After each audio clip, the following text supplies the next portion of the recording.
Briar Lee's there. Mm-hmm. So we're live. I don't see it yet. There it goes. There it goes. There it goes. Oh, okay. Okay. I see it says live. Are we live? We are. We're here. We're live. Hello, hello. Hello, everyone. We made it. Mm-hmm. We made it, everyone. We are here again. Oh, I'm like delayed. Hold on here. Oops. I know what I got to do. Okay.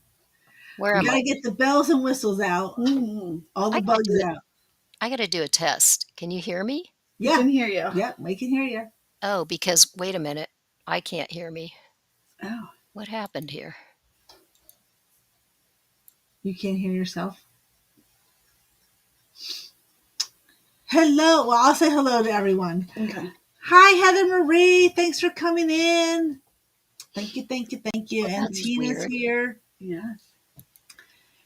Tina is here. Hello, Tina. So glad you can join us. Yes. And Briar Lee. Briar Lee. Hello. No babysitting tonight, Briar. And Lori Perry's here. Hello, Lori's Lori. here. Hey, Lori. And Sandy is here. Hi, Sandy. And we have 17. We have about 1,300 people lurking. So hello to everyone lurking. Lisa RN is here. Hiya. Hiya, peeps. Hiya, peeps. Hiya, peepies. No. Hiya, Hiya, peeps. Hiya, peeps. I hope you can hear me because I'm We getting hear a you. weird delay. No, I hear you perfectly fine. Yep. Yep, you sound great. Well, but I know, but I'm the only way I can hear you is if I'm in YouTube. I can't. Oh. Huh. That's odd. So hold on. You gotta have the YouTube. I may have to hold on. I may have to like Go back out. yeah. Go out and go back in. I need to grab a tissue. Okay, you can do that.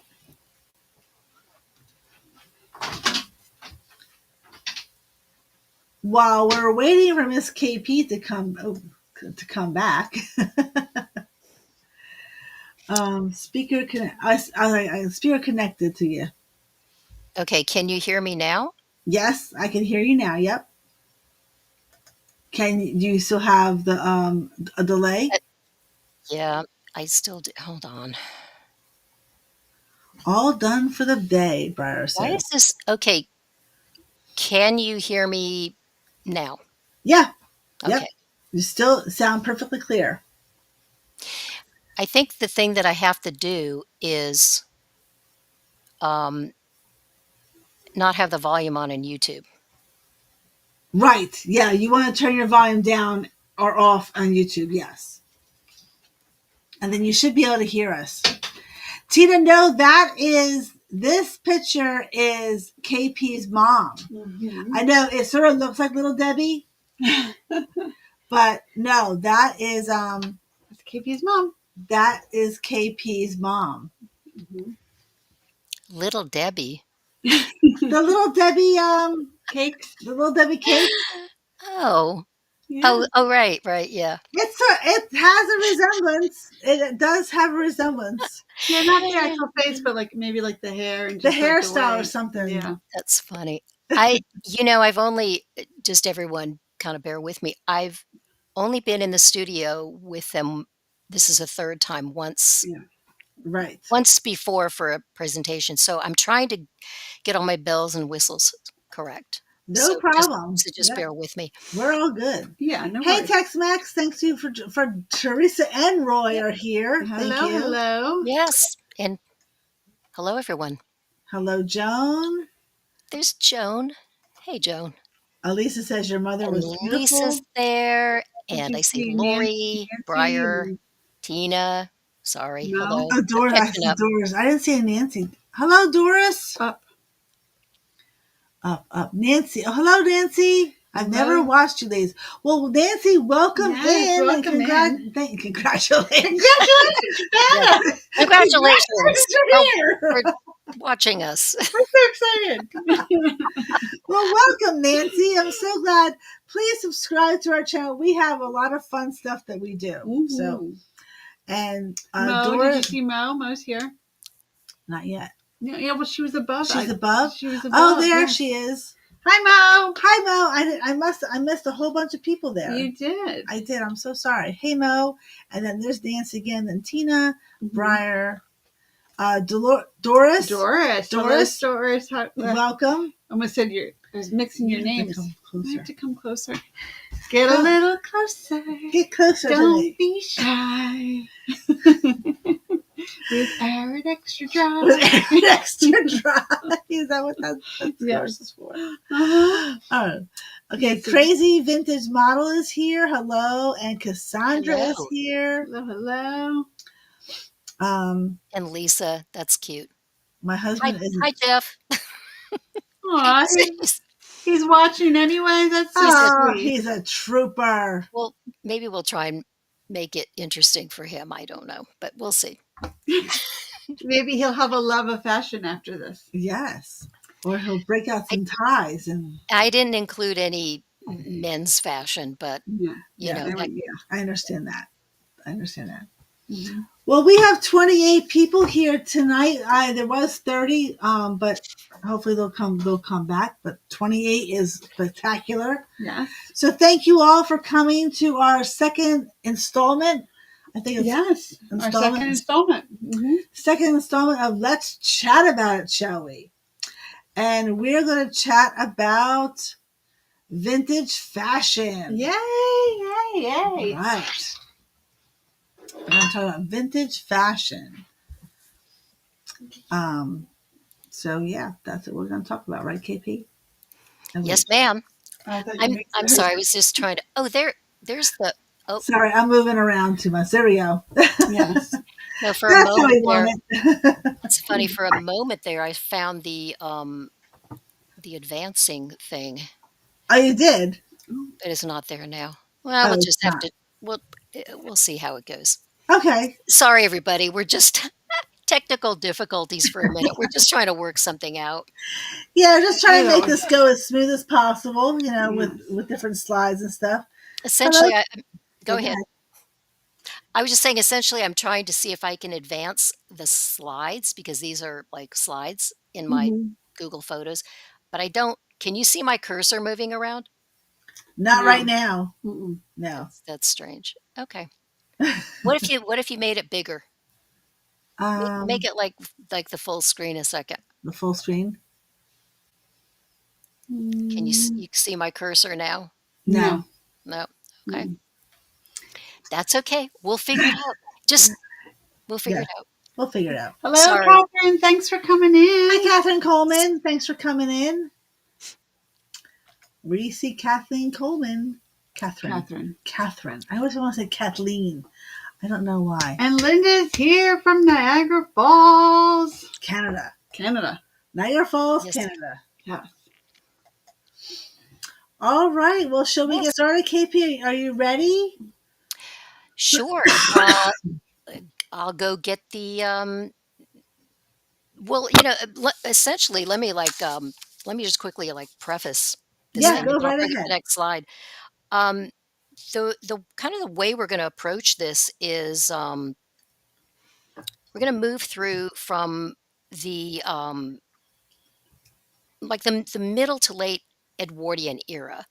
And the reason we're starting there is because that's when the kind of women's clothing and their silhouette sort of changed from that very restricted Victorian era. And I'll bring up the next slide for that. But we're just going to show I'm going to give a brief description of the different silhouettes. Going to share some images of those. You'll see as we go. And just sort of progress from there, from this particular time period through the 1940s. So let me go grab this slide, and excuse me, everyone, because I've got to go get them.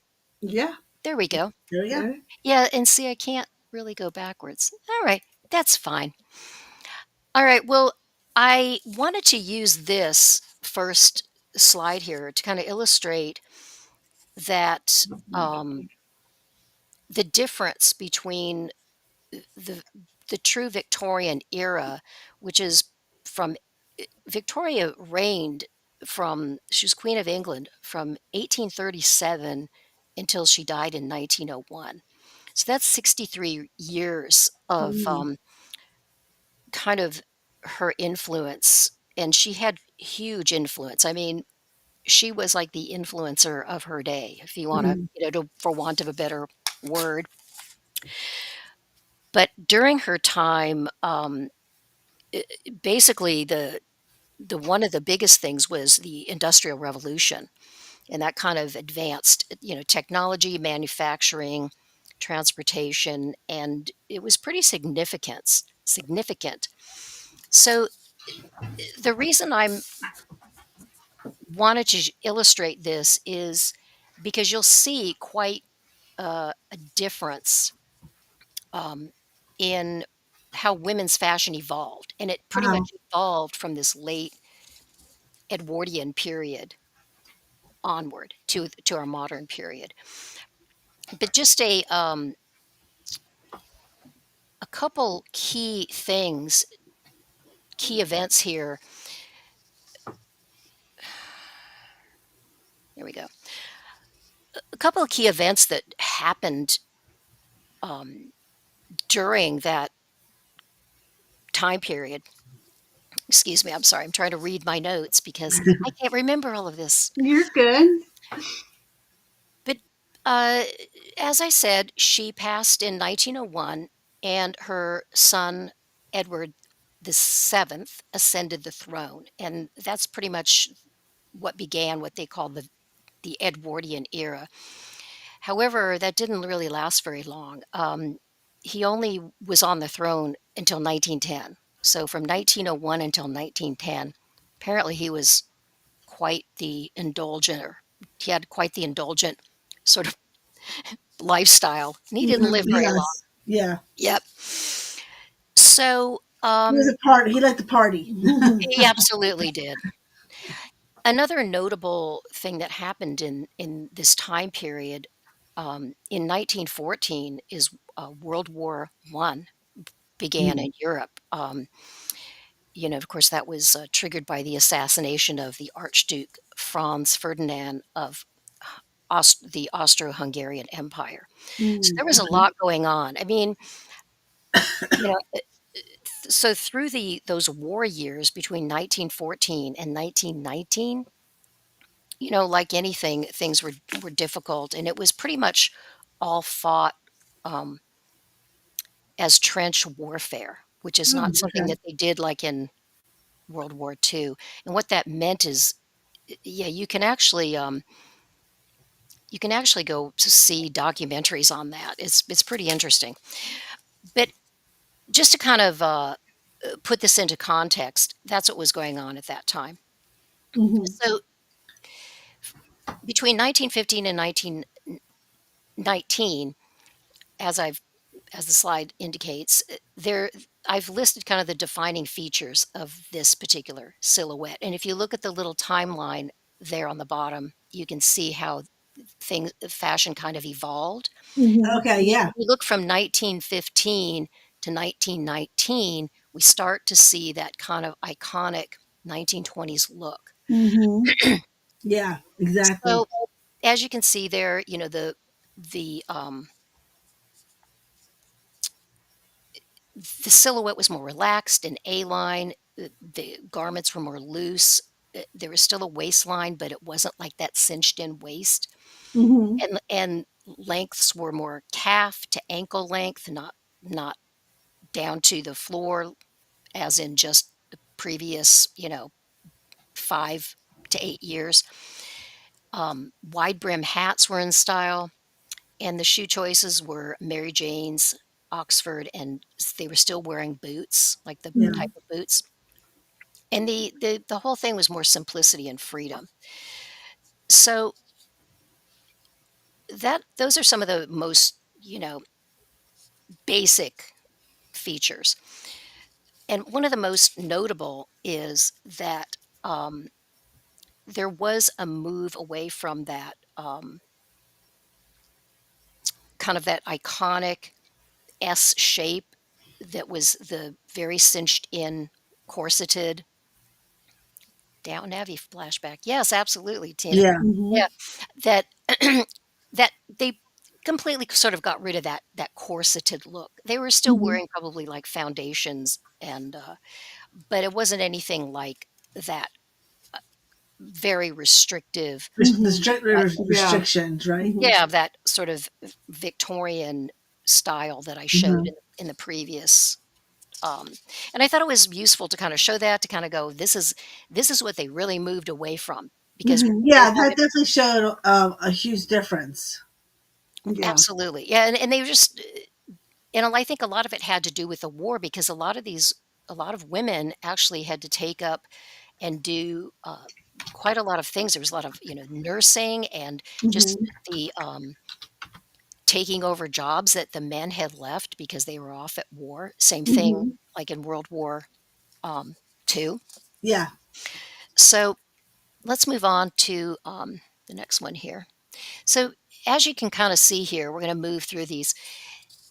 The way I condense this down with this particular era because it was only from 15 to 19 was just kind of show you some examples. And these are actually old magazine images that Oh, wow. I put all these together, these slides. This is great. But Yeah. but you can kind of see that the tailored suits became more popular. Everything was more A line. This Mhm. completely demonstrates it. Getting away from that cinched waist. So this is kind of that in between period of sort of that um, Victorian, as we said. I don't mean to keep repeating it, but it serves to a purpose. Mhm. Is that they really got away from that, and we start to lean into those more modern uh, kind of looser styles. Right. Mhm. So yeah, I mean, there it it kind of progresses very slowly here through. You can kind of see that um, Oh wow. Okay. not much is changing. They did love those elaborate hats. Those that was Yeah, one Yes. those are thing. great. I would be loving the hats. Hats Yeah, are my thing. I would be loving those hats. Mhm. yeah. I mean, absolutely. I figured out a way to do this. I'm sorry, I was just distracted. Go That's ahead. good. Yeah, what I really like about this time period is that again, what we're trying to kind of demonstrate here is that if you like a particular time period, go ahead and look at the shapes of the silhouettes that they were wearing back then, and you Hmm. can kind of you know take bits and pieces from it and construct kind of an outfit for yourself. I mean, Right. you don't really have to go back and wear I authentic vintage items because not only are they very scarce, very expensive, you really can't wear them now because the fabric was so fragile. Mhm. Right. I've seen some. I follow quite a few people on YouTube and other places where they actually do acquire like vintage clothing, like Yes, or I have antique to. Yeah. clothing, and wear them. And I think that's brilliant. But Mhm. it's not And really. our body shapes are so much different now. I mean, back then, I mean, I think a lot of women were so much thinner than. Yeah, people were just sort of smaller back Yes, then. Yeah. I mean, smaller. Mhm. Yeah. we're talking, um, you know, hundreds, a hundred and some odd years ago, and Right. people like fashion evolved. People kind of have evolved in their bodies just by, I think, better nutrition, just better care, Hmm. um, genetics. Mhm. I mean, anyway. So you can kind of get the idea here is where this silhouette is going. Can you see my Mhm. cursor at all? No. Yep, Now I now we can, can. yep. Yep. Now I There we can. go. Okay, this is what I was trying to get at. Okay, good. Guys, I'm actually just I'm not even in the studio. I'm like I am in the studio, but I'm moving through my images here. Okay. Yep. So, Yeah, no McDonald's, Tina. That's exactly right. Yeah, no what did she say? McDonald's. No No, McDonald's. no. Well, what you can excuse me if my voice is cracking, it's that pollen. You're all But good. I really like this style here. I don't know if you can see what I'm pointing at. Yes, we I can. think this Yes. is Mhm. totally, like, doable, like, if you wanted to Mhm. wear something like that. I think a lot of these are just completely lovely and charming, and Mhm. I do like this hem length, Yes. quite a Yeah, I do bit, too. quite a bit, and while the waist is defined, it's still loose, Mhm. but Yes. there's still a nice, proportions, and this kind of layered look, as you can see here, was kind of a big thing. Is there Mhm. Mhm. I can go back there. Yeah, you kinda see it Okay. here, and here, and here, Yeah. and that was kind of a feature that was popular. So, um and then another thing that was very popular, these skirts and blouses sort of really began to the Victorians kind of, they had that kind of combination. But Mhm. as you can see, everything is more natural. It's not so Yes. cinched in, and the bodices are a bit more natural. Right. You don't have And it's that. still very flattering. Very It's still flattering. very flattering. It truly is. I mean, they were probably, like I said, wearing some sort of corsets, some type of undergarment, but not Mhm. those restrictive ones. And I'm not saying those things were horrible. That's a whole conversation that could be had about those really restrictive corsets because I don't have the experience. I can't really talk on it. But here as we end that era, these suits are really lovely as well. You Mhm. can Oh, yeah. start to see the beginning, and especially over here, of um, how fashion is going to evolve. Mhm. And while they still have the wider, longer skirts, I think this blouse is just fantastic. In fact, this Mhm. this outfit right here, this combination, that could be so easily achieved if you just found, um, this type of skirt and a blouse Right. that kinda resembled that. These details are very easy to find. Yeah. Yes. And while this I think the best way to approach this, or the way that I do, is I pick out elements that I like and try to incorporate them. And while this era, this decade, it's not really a decade, it's the 5 years that we're showing here, Mhm. it was very difficult to. It's kind of difficult to wear that now, but it's still very pretty. Mhm. Oh, So definitely. so the next slide here is pretty much this shoe styles, and this is another thing that if you really would like to try and find kind of vintage era shoes, or shoes that look like this, there are so many options out there. I have found many, many places, retail, well, like online stores, and Mhm. where they actually make reproductions of these. Yes. Yeah, I would say They the have shoes are probably pretty popular to reproduce. That's probably the easiest thing for you to Mhm. The find. easiest, And yeah. in fact, Mhm. I've seen this style right here, Mhm. like on Amazon, Mhm. and this is almost Yeah, modern that's the style, one. the Yeah, classic pump, yeah, with the um, bow. these boots, I they're think I had a pair easy of to find. those of these ones. I don't know if you can see These my right here, picture. these Yeah. these actually, they kind of redid those, more or less that kind of design, in the A 1960s. dollar fifty for shoes, exactly, Briar. Wow. I know, look at these prices. Snappy style. Isn't Whoa! that I like the insane? snappy styles. Snappy styles, a 339. dollar Mhm. fifty. Yeah, that's another thing if you look at the Wow. prices. But this is kind of um, a style right here that we can kind of keep an eye on, simply because those Mary Janes The Mary were Janes. very popular back Mhm. then, like in this, 1919, into the 20s, into the 30s. and they kind of started to fade into the 40s when things got chunkier, when shoes got he- sh- more, they weren't, this was really out of style by then. Mm. Mhm. But then the last slide here is actual photographs of people wearing this Yeah. The wearing styles. Yep. wearing these styles. Um, so kind of in conclusion, for this particular era, uh, women's fashion saw a shift towards practicality and more streamlined silhouette with the emergence of shorter skirts, simpler Mhm. designs, and the move away from that elaborate Victorian style, which Mhm. they really kind of were ready to get away from that.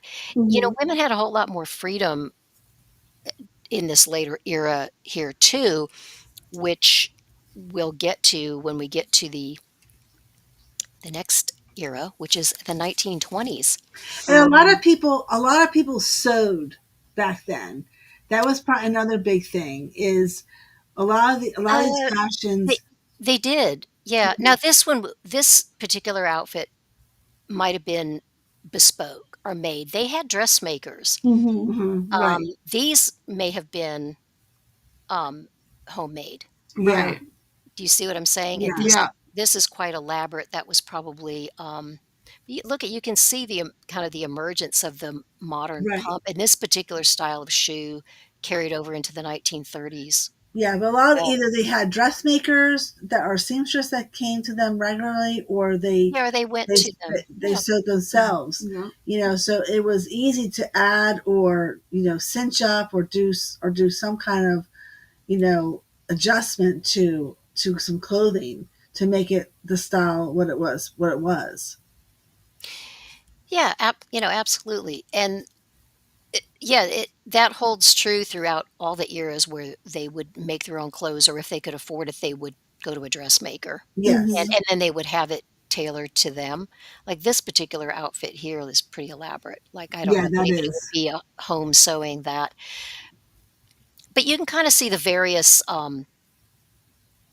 styles. But definitely. it's all sort of still the same. Nothing's really has really changed until we get over here to the 1920s.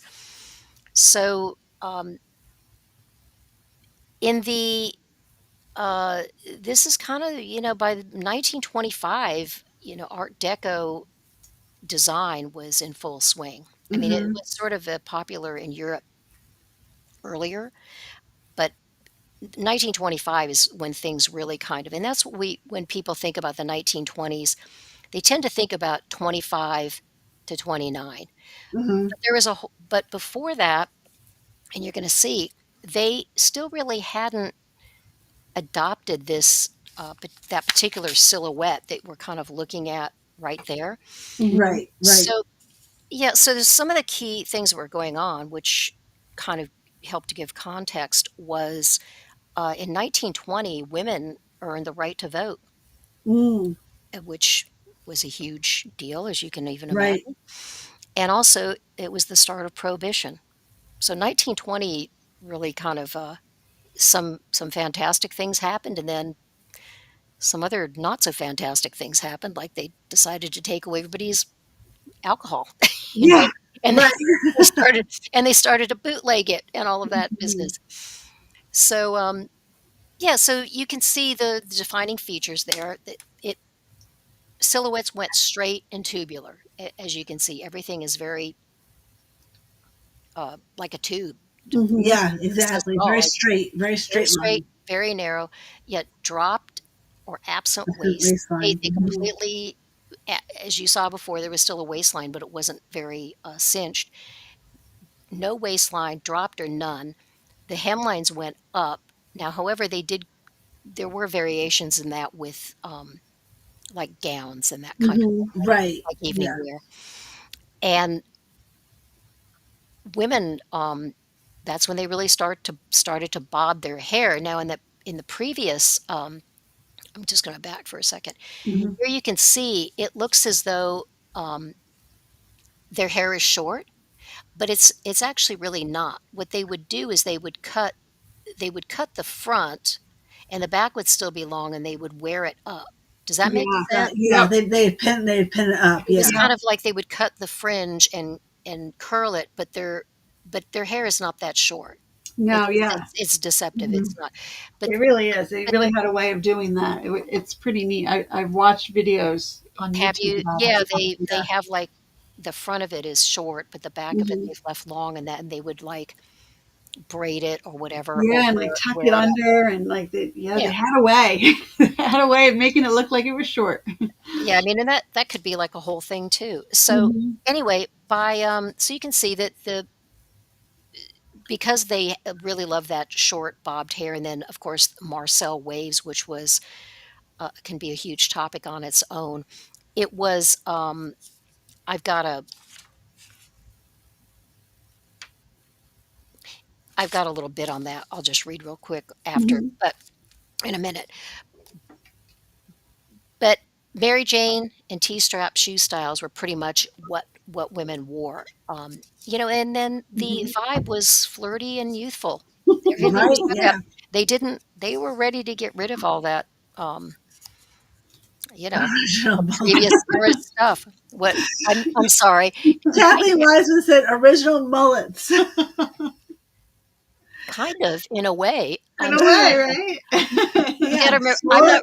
The first I'm not mullet. reading the chat because, Yeah, no, you. Yeah, because I'm looking at something else, but, Yeah. mhm. um, Yeah. Short on top and long in the back. There you go. The yeah, mullet.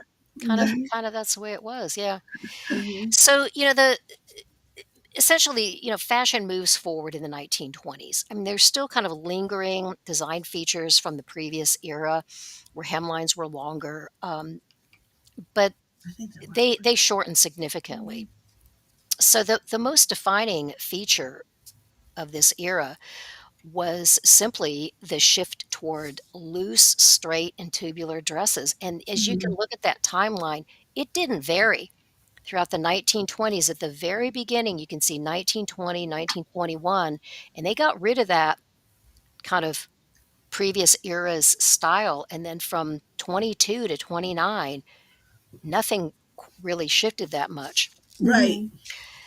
So, cloche style hats. I know it sounds cliche, but pretty much everybody wore like those cloche style hats. Mhm. Um, I love yeah, those. yeah. So Yeah. the Marcel wave was actually named after a French hairstylist. I couldn't think of Francois Marcel, Oh. and it was created using a curling iron. Oh, How- okay. Yeah, which you can go and one can go look that up, which is kind of interesting. But they also pin curled their hair and finger waved it. They would Mhm. they would create. You've seen people do that. They would Mhm. create finger waves, and that was another thing to do. But that not everybody not everybody dressed the same way. So as you can see here, here it is. It's early 1920s, and they're still wearing. Things didn't like switch on and off like a light switch. Like Right. anything, it Yeah. didn't go from like just because the new year was there, everybody was started to wear. You know, this all goes without saying, right? It's like they didn't Right. they didn't just start wearing those kind of tubular type dresses. Right. They didn't throw away their old clothes and get all new ones. Right. They still Well, had the same clothes. absolutely, Yeah, yeah. they still wore them. How Yeah, that's a very good point. However, you kinda can see, okay, here's that similar suit that we saw Mhm. before, but look at how the shape has changed now. The skirts are narrower and they're Mhm. Yeah. somewhat shorter. The jacket is still long, but in the previous era, the skirts were wider. You know what I was Yeah. saying? Yeah. Okay. Gotcha. Yeah. And then here again, these skirts, same kind of thing, skirt and blouse sets, hugely popular still, but these are a bit more, the skirts are tapered Right. and the Yep. length is shorter. Mhm. And this is another look that's like so easy to wear. Oh Yeah, yeah. I These love these this type look. of pleated skirts like this, you can Mhm. find those all over the thrift stores or on Poshmark, which we're gonna talk about in a minute, Mhm. eBay, anything, and this iconic style of skirt, they didn't really stop making it. Hold on a minute. Mm-hmm. Excuse me. I gotta hold on. I hope you didn't hear that. I had to cough. Yeah, I thought you yeah. were sneezing. No, Take I a had breath. to clear my throat. But here you can see, oh, here's a good an example of the hair. Do you see how Mm-hmm. the Yeah. front is kinda short Yep. and then the back is in a bun It's pinned up in the here, bun. Yep. pinned Yeah. up, and also, if you really wanted to be daring, that's another kind of a fun hairstyle that you could try if you had really long hair, and I think I've Mm-hmm. seen a lot of people do that where they cut, layered pieces, but this way you could curl it and Hmm. make it look like a that particular style. So here we are.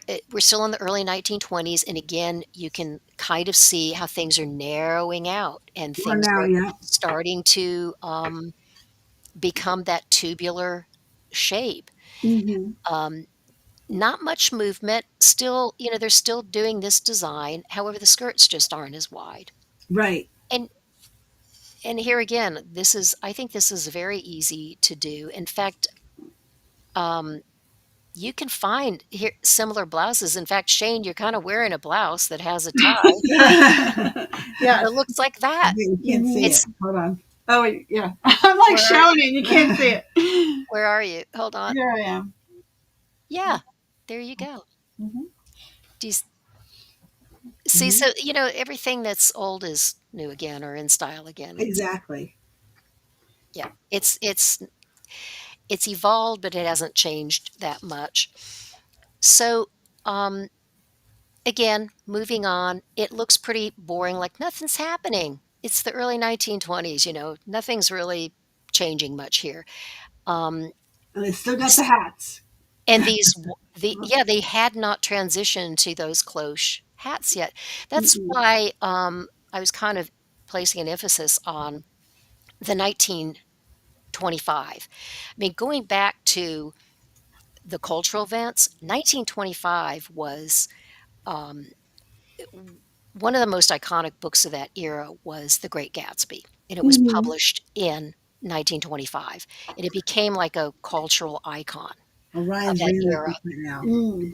That is My son is probably actually reading that book in school. one of my favorite books ever when I'm reading fiction, if I've read Yeah. literature, because I Mm-hmm. typically like nonfiction. Hmm. But I do love that book. You almost have to read it and then read it again. There's so much context in there and so much subcontext, and it really illustrates not only the era, but the human kind of just the human psyche, I guess. I don't know, was things that were Yeah, going I on. haven't read it. I read it in high school, and I haven't read it again. But it'd probably be interesting to read it You again should now that read I'm it older. as an adult Yeah, I for probably. sure, This for book's sure. right. He has. He probably has. I could probably help him read it because he probably hasn't read it. I think you might actually enjoy it. Mm. And don't watch those 2 movies. I mean, we had the one of them that was made in the 1970s with Robert Redford and Mia Farrow, which Oh, I right. actually kind of like. Then there was the newer one with, Leo le DiCaprio. yeah, Leonardo that DiCaprio. and That's the one I watched. I think. yeah, Yeah. and that is kind of over the top. Mhm. I'm not I mean, I only saw it once, whereas the other movie I've seen multiple times. And the earlier one, I think, is a bit closer to the book, the essence of the book, but, that's another story for another day. Right. But anyway, as you can see, things are progressing, but not very much. Okay, now we get into, like, the early 20s, but the later early 20s, and here is when you kinda begin to see Uh that huh. that style, the dropped waist, tubular Drop waist. style. Yes. You notice the cloche hats, shorter hair, obviously, all of these things you can see. And this was sort of like the beginning. And you can, if one is like interested in any of these eras, for heaven's sakes, you can just go and really delve into it. I'm just kind of giving a Mm-hmm. quick overview Mm. because we can't be here for days and days, right? No. You know, we're just gonna condense this down into something we can handle. But the one thing that I do want to, before I get to that slide, is on the topic of trousers. And women's trousers or pants, they weren't typically worn during any of this time. Mm, Um, things like casual golf knickers, like men's knickers pants, they were worn, for sporting things, for sporting activities. right. And the one other thing that became a little bit more popular in the mid to late 20s was like beach pajamas. When you see Uh, those kind of um, those ankle length drawstring pants with like the hip length, the jackets, Hmm. you've mhm. probably seen some images. I didn't really include one because it was just such a small portion of this. Right. But that's the only time they would wear like pants. Women just did not wear them. Down And here. that's why you don't see them yet, but you will. Okay. So here is the middle of She's messing again. Sorry. She can't keep her hands off the clicker. okay, and I can't see what you're doing. I'm over here driving and minding You're my all own good. business. I was like, just leave the big picture up. They don't need to see us. Oh, We're it's not okay. doing anything. You do whatever you need to do. Go back and watch it later, and I'll see what the deal is. But literally, I can't move through the slides unless I'm in my a No, different you're tab. Yeah, you're you're good. doing perfect. She just keeps like I flicking around like I- she That's does. okay. I want you to go ahead. No, I told her not to because I like to see the big Yes. picture. yeah, that shows the Okay. big picture. All right. Well, let's talk about this because here we go. It's middle of the 1920s, 1925. Here we are, the beginning of the jazz age. Hmm. You can see right there a side by side comparison of what was literally what everybody thinks the 1920s looked like, and it Right. kind of Yeah. did. And Yeah. that's the beginning of the flapper style, the flapper age. And what's kind of interesting is the image right here, this one. See Hmm. here you have your T straps. Hmm. She's wearing some pumps with these buckles. Those were a big, huge thing. But this particular, this particular look that we started to see, and as we will see further, it was people called, they called it like a flapper back then, Hmm. and or something that was labeled as the La Garçon look. And La Garçon, it means tomboy or boyish girl in French. Oh. So it was like the La Garçon look, if you wanted to be fancy about it. But Hmm. that's kind of what it was called. But this particular iconic look, it's really associated with the jazz age. I mean, obviously, and uh, these dresses, as you can kind of see here, there's lots of beading. This is all hand beaded, and the dresses were usually made out of like silk crepe fabric, very fine and lovely fabric. There was lots of embroidery and beadwork. Hmm. They didn't wear these like obviously every day. This is like for evening wear, I don't know going how out. they weren't cold all the time. Though. Well, they wore coats. They wore I coats know. over these. I know, but Yeah. and another thing, the sleeveless dresses were quite popular. Yeah. Not quite here, but then No, you will Yeah. see that girl. they Yeah. are. So this, just by the way, that's Louise Brooks, which she was one of those iconic silent movie actresses, which I think Mm. is she's absolutely lovely. And Yeah. here you can see that very severe bob. Yeah. Mhm. They actually this one kinda looks like her mom did it, not s it's not so great, but she did it herself.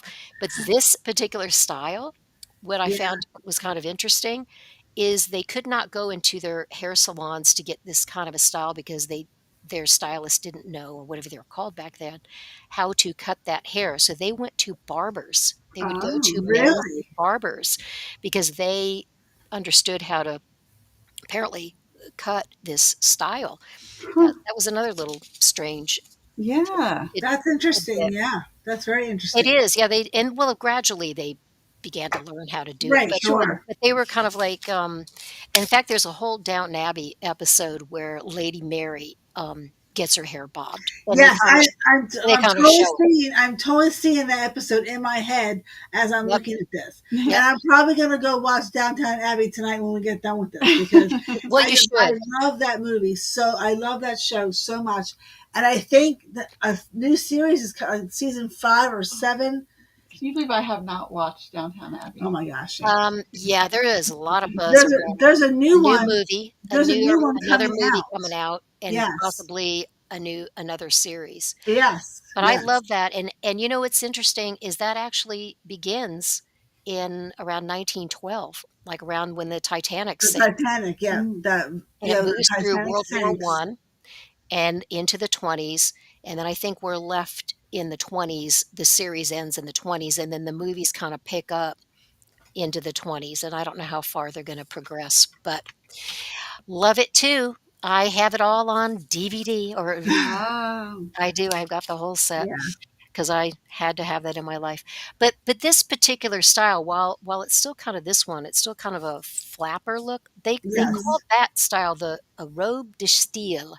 The Mm. robe de style or robe de Mm. style, another French word. And, it was less celebrated, but it was still pretty prevalent silhouette, as you can see there. It's pretty. So, yeah, again, it was a bit more fitted here, but again, with the dropped waist. I love this, like, full handkerchief skirt. This is so in fact, you can probably find a dress like this today. Oh, definitely. Yeah, It's that's such Mhm. a definitely style that's still being produced. This one, not so much. I mean, you'd have to pretty much make it. yeah. Mhm. The elaborateness you can find, again, you can find retailers online that reproduce these dresses if you wanna Mhm. spend a few $100s or more Right. Right. and wear them to your 1920s prohibition party or whatever, right? Yeah. Or your Gatsby party, but they did exist. They just didn't have all that I fringe just all love over the it. town. They didn't have all that fringe on it, that whole fringe Yeah, thing. You that's just wanna nice. go, "You know what? That's not they didn't do that. Sorry." Mm. But they just didn't. Right. So moving on here through the middle 20s, you can see they're really leaning into that style, but it wasn't just for, like, these pretty, party dresses or, evening dresses or tea dresses. This is kind of your everyday wear here, The everyday wear. Mhm. and again, if you have this type of body shape and really like this is pretty easy to recreate, to find this style, or if you can sew, you can Mhm. go find Yeah, old sewing patterns, or they've even reproduced a lot of the sewing patterns. Yeah. oh, I'm But sure. Yeah, but I think this that is a would be so easy to sew too with the drop waistline. It'd be so straight easy. lines. It's just I straight. know. Yep. And, there's still lots of embellishments here, the little, True. Peter Yeah. Pan style collars and that kind of thing, but it gets less and less as we lean more into the Art Deco era, Mhm. and I've got some images of that where you'll see that they really got away from a lot of this fussy stuff, all Hmm. of this little embellishments, which I think are lovely, but they kinda got away from Hmm. that. But I think this is pretty cute too. Yeah, I mean that's my I mean, favorite. who wouldn't wanna wear a dress like this? I mean, Mm. honestly, I wouldn't mind, No. but I don't think I'd bob my hair. That's a bit too much for me. Too much for you? Yeah, I did you have know a bob at one point. I've had bobs You've through had bobs. so I always bob my hair. It's a thing that comes around. The call goes to yeah, Pat. I think yeah, isn't that lovely? I think my mom cut my hair short like that one time when I was a kid, and I'm like, "Never. You're never again." I don't know, Mm. I didn't like it. But it looks great on other people. It didn't look great on me. And still with the hats. The Mm. hats. Oh my gosh. I Again, love yes, I that. know, and, this is it seems like it's a bit repetitious, but it kind of was. Things didn't move that quickly once we got to this particular style, they kinda stuck Mhm. with it. But I think this right here is very I love classy, that. and you Yeah. could very, very, very easily And find the these black things. one, the Mhm. black and white one. Yeah, This that one with the red hat. Yeah, absolutely. Any Mhm. That's kinda the goal here is, showing how, um, easily if you just look at the shape and you think about the era and what and essentially what was happening, you can kind of, uh, recreate these if you would like to, if that's Mhm. something that you really wanna do. Mhm. And it Yeah. can look very modern, like, this could look so modern right now, Yeah. so contemporary. I think in a lot of ways, I hope fashion, our contemporary fashion kind of moves back toward these particular styles that we're gonna keep Yes. showing here Wouldn't because that be neat? I love that. That'd be neat. Just I with just all think of they're that. fantastic. Mhm. And here's more, your summer kinda day wear, same kind of a thing. I think this is really pretty. Yes. That's Love cute. This that. is Yeah. Can you I mean, this is if you this is the way that I would put this together. I wouldn't go so far as to wear, the hat or have that short of hair, but this silhouette right here, you could so easily do something like that. Mhm. The little spectator pumps, those things are easy to find. It's just Mhm. very classy. And then here, as we, kinda move through into the late 1920s, you can see where the style I shifts somewhat again, and in this particular image, it's showing a lot of evening wear, and it's kind of showing that same silhouette where you've got the somewhat fitted top, the very dropped waist, but then the skirt gets full, and Mhm. also Right. kind of the high-low skirt here. Yes. A This little bit kind more flirty Mhm. and more embellishments on it. Exactly. Yeah, it isn't so kind of l more or less like little girl f you know what I'm saying? Like Mhm. young flapper. It gets a bit more sophisticated Yes. as Yeah. Yeah. they move through it. It becomes a bit more sophisticated. Yes. Yeah, and then here again is where or this is more or less and I know they're just illustrations, but you kinda see when they're really sort of embracing that very, plain, kind of deco-y look where, Right. um not so much there. It's probably the next slide.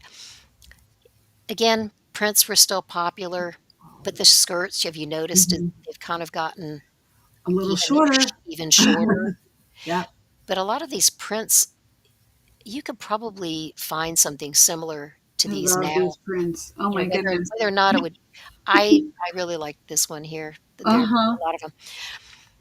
But, again, you know, still keeping with that theme, although there were, and these could be knit pieces Mhm. as Yeah. well. That was There you another go. thing that was popular, was these knits sets, like, all of these pieces are knit, not Mm. not sewn.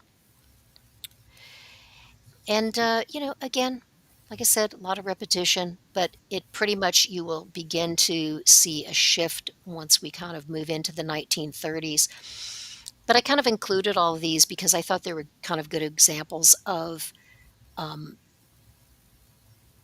just Mhm. and styles that you could probably complete on your own. So the last one, or the second to the last one here, is the shoes. And as you can see, they stayed with, kind of the Mary Janes Low heel. T-strap, right, Mhm. low heel.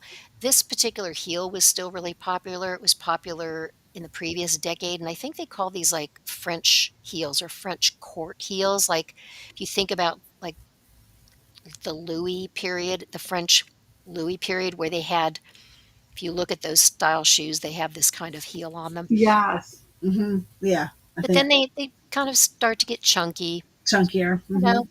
We've got the slip-on pumps. So, shoe styles really didn't evolve that much until we get later on, like I said, in the 1940s, you'll see they really kind of started to change. So, yeah, and then here's basically your,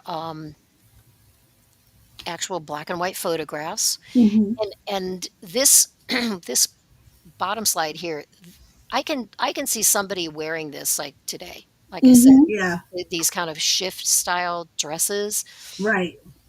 Here's these knit sets that were hugely popular. Yeah. You could find a long cardigan and it, yeah, they're very easy to style. If you grab these pieces, you can put together an outfit that kind of resembles this. If that's the way you want to, if that's Yeah. the era that you want to dress like. And again, you can probably look at these and think, yeah, I've seen things like that in the 70s, 80s, 90s. Mhm. They kind of Mhm. just have been all borrowing from different eras. So, moving on to my favorite decade. The 1930s is my personal favorite, and it's what I really gravitate toward when I'm trying to recreate kind of a vintage outfit or a vintage Mhm. silhouette, and that's what I mostly and a little bit of the 1940s. But here again, we still have that slender, elongated look, but the waist is more defined, and Right. I and see. and bias cuts. The bias cut dress, like this example right here, this is probably cut on the bias, and I think everybody kind of knows what that means. Where you don't cut the fabric straight up and down or straight across, you cut it on a diagonal, and then it Mhm. stretches and it has a lot of drape. So that's how they got that very drapey kind of skirt. Okay. Gotcha. Mhm. And there's more examples in a little bit further on. But things like where it was kind of um, scaled back and very angular. That was the one thing about the 1920s as well. And the Art Deco design aesthetic was things were very angular. And Right. they leaned into that with their clothing, as you can see. I mean, it's pretty Mhm. angular. It's I all mean, very straight. Yeah. Yeah. yeah, there isn't a lot of definition or anything like that to the silhouette. So hemlines again, mid calf to ankle length. Hair was still short, pin curled and wavy. They did grow it out somewhat. They weren't really wearing bobbed hair anymore, but it was short, but it was pin curled. It Mm. wasn't really worn straight. And kind of slouchy hats, tilt hats, and knit berets really became popular for obvious reasons You love the because parade. I love a beret. they who doesn't? I no, really, there's people still wear them. I think Yeah. they're fantastic. So again, we're still wearing the Oxford, as in previous. I may or may not have mentioned that, but the Oxford kind of lace Oxford shoe was still really popular, as it was in the teens and the 20s and through the 30s, 40s, and 50s, and so on. I mean, people still wear them. So the shoes kind of stayed the same. However, things became more glamorous and sophisticated fashion-wise, uh, and a lot of it had to do with Hollywood. Hollywood, True. obviously, the 1930s, were huge. In the Mhm. 1920s, they silent films, of course, but the 1930s was like the golden age of, um, Mhm. you know, Hollywood. Yeah. So, some cultural events that happened, and I meant to Daytime frocks. Daytime I know, frocks. I meant to, uh, I forgot to mention that in 1929, and many people probably already know this, was when, where's my sheet of paper? I'm sorry. Hmm.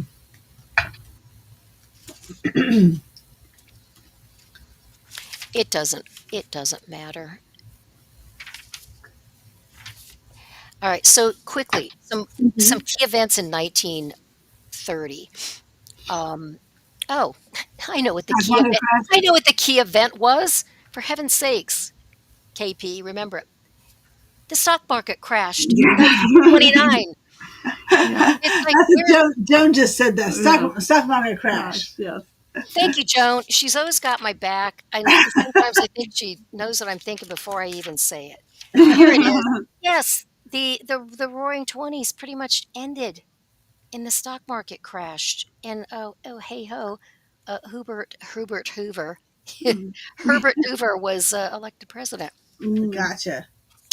Say no more about that. Right. Anyway, which the stock market crashed, and then of course there's the beginning of the Great Depression, and that's where the 1930s kind of began. And Mm. if you'll look at this, it says pick of 1931 washable daytime frocks. There's actually another slide, and it's like affordable. People didn't stop buying things; they just were being more, you know, cognizant about, I guess, what they were buying. Mhm. But quickly, before I forget, because what we're going to move through this, another key event, the Great Depression pretty much lasted until all through the 30s, from 1929 or 30, 29, 30 to 1939, Mm. when basically the World War II began in Europe. So that was a 10 long years of essentially terrible conditions. And then, of course, everybody knows that, or they should know that FDR was elected in 1933. Mhm. And thankfully he was, because, that's when things sort of began to turn around. He implemented the New Deal, which was a series of programs aimed at combating the Depression and providing relief, recovery, and reform. Mhm. He also repealed prohibition, so that was gone. So nothing notable in 1935 other than things were just progressing along, as as they would, or as they could, as the entire country was recovering. Right. So here we are. As you can kind of see, what's what's kind of interesting here is that we get away again from that tubular look. We're back up to waists being defined. Right. Yeah. Skirts are still skirts are becoming fuller and kind of more Mhm. flowy. There's a lot more embellishment going on here, with details. They are still wearing those cloche style hats. As Right. you Yeah. as you can see, they haven't really quite moved into that other hat style. But I would say that what's kind of interesting is that the transition between right after the stock market crashed, it's sort of like everybody sort of got rid of that frivolous, I guess, 1920, late Right. Like we don't 25 really to need to do 29 that. look, Yeah. and they kind of embraced this more modest. Practical. It More kind of practical. did, Yeah. yeah. It was kind of a return to this longer mid calf length, which they had. If you noticed in the previous slide, I mean, hemlines were way up, just at the knee. Right. They fell again, and the focus was on more of a graceful and feminine silhouette, and they kind of moved away from that tomboy look, that Right. Yeah. flapper, kind Exactly. of that le garçon look, that was like, nobody wanted to wear that anymore, I guess. Yeah. This is definitely more feminine. And this is, yeah, I particularly like this era because of that reason. This style can be so flattering on a lot of people. Right. Mhm. And I'll kind of, as we show more slides, I'll explain a bit more. But I just wanted to kind of say that, or kind of emphasize that, dresses. Um, One of the main features, and you can kind of see here, was, puffy sleeves, or those butterfly sleeves, which are. Is there an example on this page? No, but I'll kind of show you what that is, and I think large yokes. This is another thing that people are, or that they particularly liked, was big collars. This large yoke and collar Mhm. situation. This here, Mhm. that kind of embellished look. Right. Not embellished, but exaggerated kind of Exaggerated. Mhm. Yeah. look. See, there's that tie again. As I said to Shane, Yeah. it's like Yeah. you're going to see these type of blouses that she's going to show you later. in the 1930s. And I'm sorry if I feel like I'm rambling. I hope No, I'm you're not. good. No, Let you're me not. You're doing good. check. Not rambling. Didn't they Nope. use curling i let me stop him. Didn't they use curling irons that were heated on a wood stove, or was that earlier? Well, not in the 30s because they had electricity, but I understand what you're saying, like Willow was asking back way back up there. In the 20s. Yeah. And then she's in her When they 20s. Yeah. yeah, probably before they had electricity. Yeah, I'm sorry, I'm not reading the chat. I'll have to No, you're good. when That's we're okay. done when we're Shane's done, we'll reading go it. when I'm finished, we'll go over there. Yeah, Shane's watching the chat. We're watching the chat. Anyway, yeah, as you can see, they're still embracing that close style hat. However Yeah. however, the silhouette has changed. And again, more examples. Here it is. Be smart and thrifty. Look at this chic economy. So Ah. they're just marketing to people who yeah, and $2 dresses. Now, are these like are these prices like for the actual dress, or are they for patterns? Is that the actual No, dress no, these are the price? actual dresses. Wow. So like These six are 98. Wow. Catalog. yeah, these are catalog images from various catalogs. And well, you got to look at inflation. I mean, like Yeah. this, $10 back then was a lot of money. Yeah. That Six was a lot of dollars money. was Yeah. a lot of money. Mhm. So yeah, I guess you could Princess look that Di up. Yeah, Princess Di rocked the big collars too, right, in the 80s. Yes. See, yeah, absolutely, and that's what I was gonna say, is that the 1980s kind of leaned into the 30s. There is a lot of elements there in the 1980s that Hmm. you'll probably look at this and go, "Yeah, I think I wore that in the '80s," and it's like, yeah, because especially this, how many times do you see Princess Diana in something where it was a very Hmm. large collar with Yeah. a ruffles on the sleeves. This particular silhouette right here, you could easily wear that today and it would still look great. But Yeah. it but that Exactly. but that it was huge, in the '80s. Hmm. And, yeah, that's another thing that we can touch on that I was gonna try and bring this back around to, that go look at other decades for these silhouettes because you have better chances of finding them from the '80s than you would from the '30s. Mm. And the many of these, because these fabrics were so delicate, they were like natural fabrics. They really hadn't come up with anything like polyester yet. They had rayon, which was actually made out of kind of it comes from a semi-natural source, I think, or a natural source. Silks, cottons, wools, linens, that type of fabric. Yeah. They really weren't making polyester didn't really exist, I think, until the 1960s, Hmm. because when plastics, everything was in the Right. 1960s, everything was plastic. Or you know what I'm saying? They Yeah. plastic development or plastic, you know what I'm trying to say. Yes. So, as we're moving on here, you can see that, again, we're beginning to wear these little hats. They aren't so much cloche hats, but these little Hmm. tilt hats. Mhm. And Yes. especially, I mean, when I think of, like, the 1930s, like, this really comes to mind, Yes. Yes. This is. and Yeah. this, I love that one. and this, One. and Yeah. this. Yeah. Hmm. I absolutely love it as well. And Mhm. what's interesting, if you notice this, um, banded collar with this cascading, kind of Ruffle. Mhm. ruffle, right? You'll see that, like, in the '80s, Yes. Mhm. and again, they adopted that. You could totally wear this today.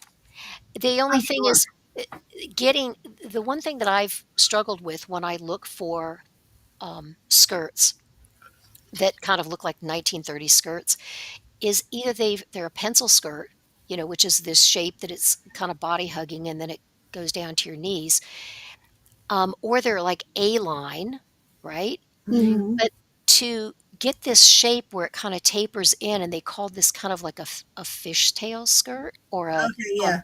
and A you can mermaid. see it Yeah. here, Hmm.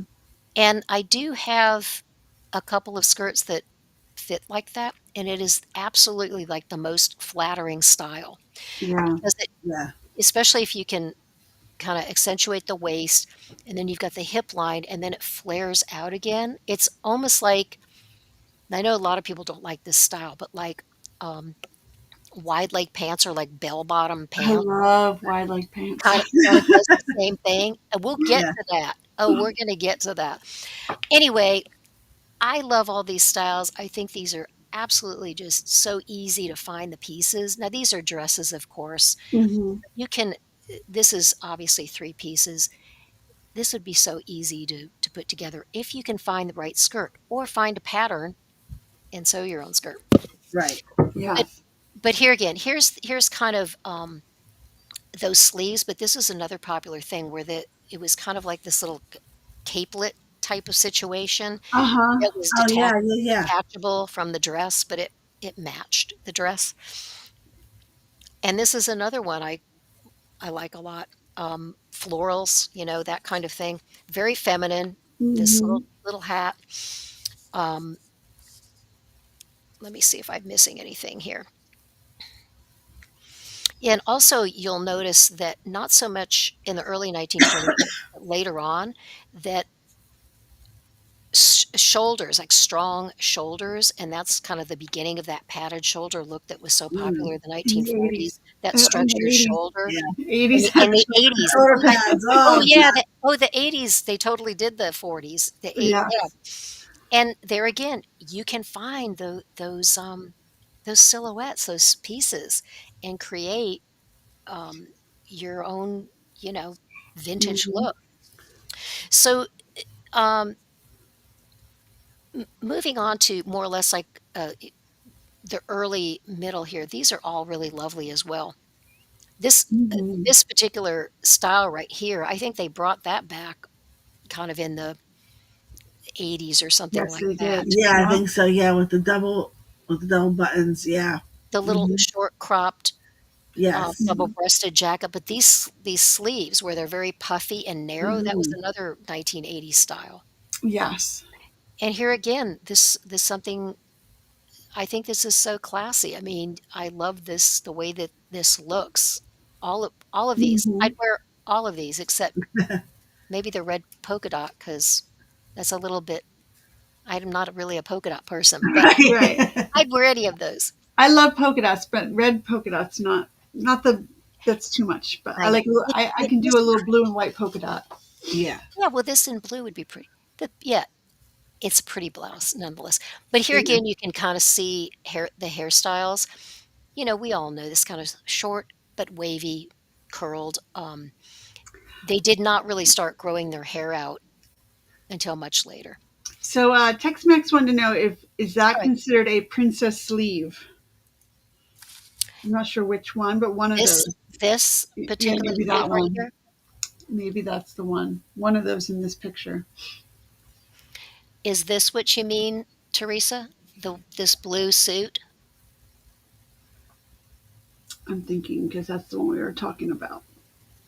You know, Puffy I sleeve. Yeah, she said the puffy sleeve. The yeah, puffy sleeve I one. I don't know the exact name of it because that's an I didn't really get into the depth of that. There are, like, a lot of websites that you can look on, and it'll show you sleeve styles of the 1930s or sleeve styles or what and they'll actually name them, Mm, right. name all of them. I mean, I know what a cap excuse me, a cap sleeve, like a butterfly sleeve. This is kinda Mhm. like a butterfly sleeve. Right. Yeah. It's just loose and,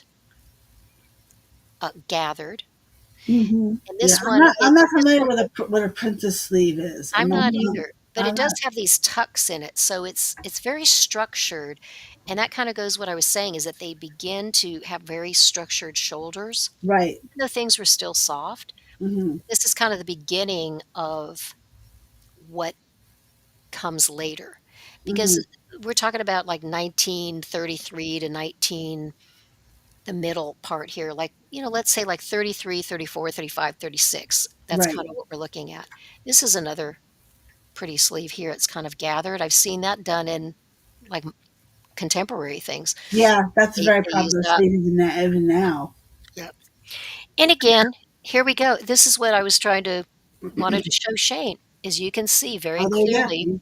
that this particular blouse Oh yes. has been imitated, or they it pretty much kind of came into being in the 1930s, Mm-hmm. as we were saying, sort of like that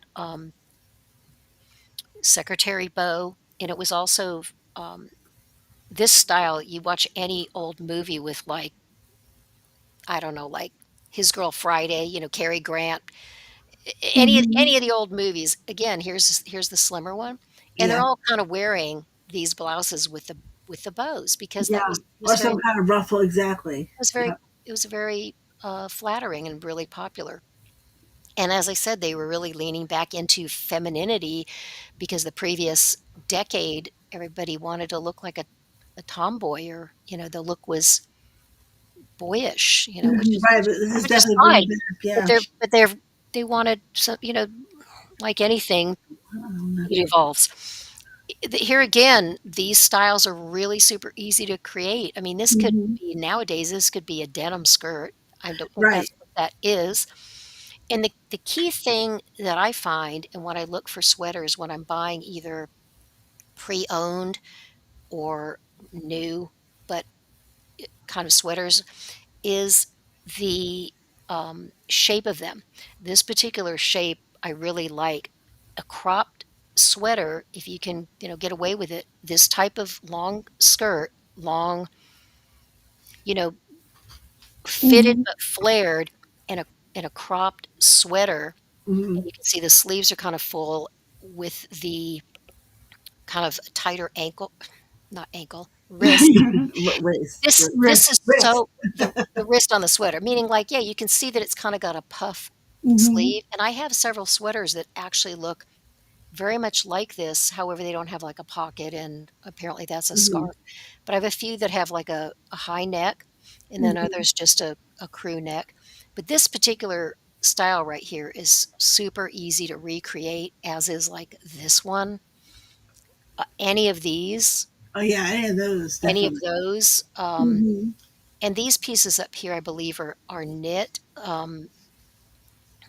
sets. You can kinda tell by looking at them, and any of these are really pretty as well. Um, yeah, so there you go.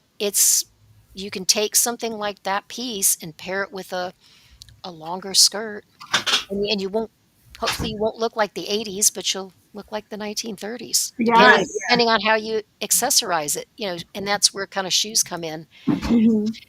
So here, this is the beginning kind of that glamorous, and you can probably look at a lot of these images here, and they are drawn to look like actresses. In fact, I can Yes, Yes. probably yes. name a few of them. Love That them. looks like Carol Lombard. That looks like Betty Davis to me. Not sure who that Mhm. is. Yeah, I mean, you can kind Yeah, these are nice. but they knew The Hollywood frocks. Yeah. I love this one. they Yeah. new Hollywood frocks, Mhm. exactly. Why would They they knew use the word frocks as to just describe really nice clothes? A Oh, frock to me is, that's what you know, frocks actually are. actually, it means a very nice dress. does Mhm. it really? Mhm. Yes, a frock is a considered, yeah, it's So a when you wear a really um, nice dress, I'm gonna say, "I like your frock."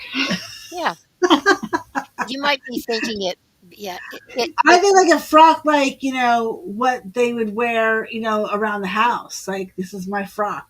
No.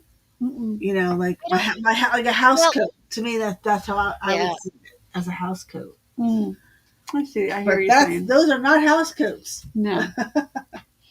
Yeah, I know what Yeah, I you're saying. don't in this context, I think obviously it doesn't mean that, but I hear what Mm-mm. you're saying, and it's sort Yeah. of like, it's just a term that means, we could go, somebody can Google it in the chat, I don't know, and tell us what does frock mean? Um, the actual literal definition of it. But by the time we get, here we are again, middle 1930s, but like the later middle 1930s. Like I said, I kind of did it from like 1933, 34, 35, 36, and so on.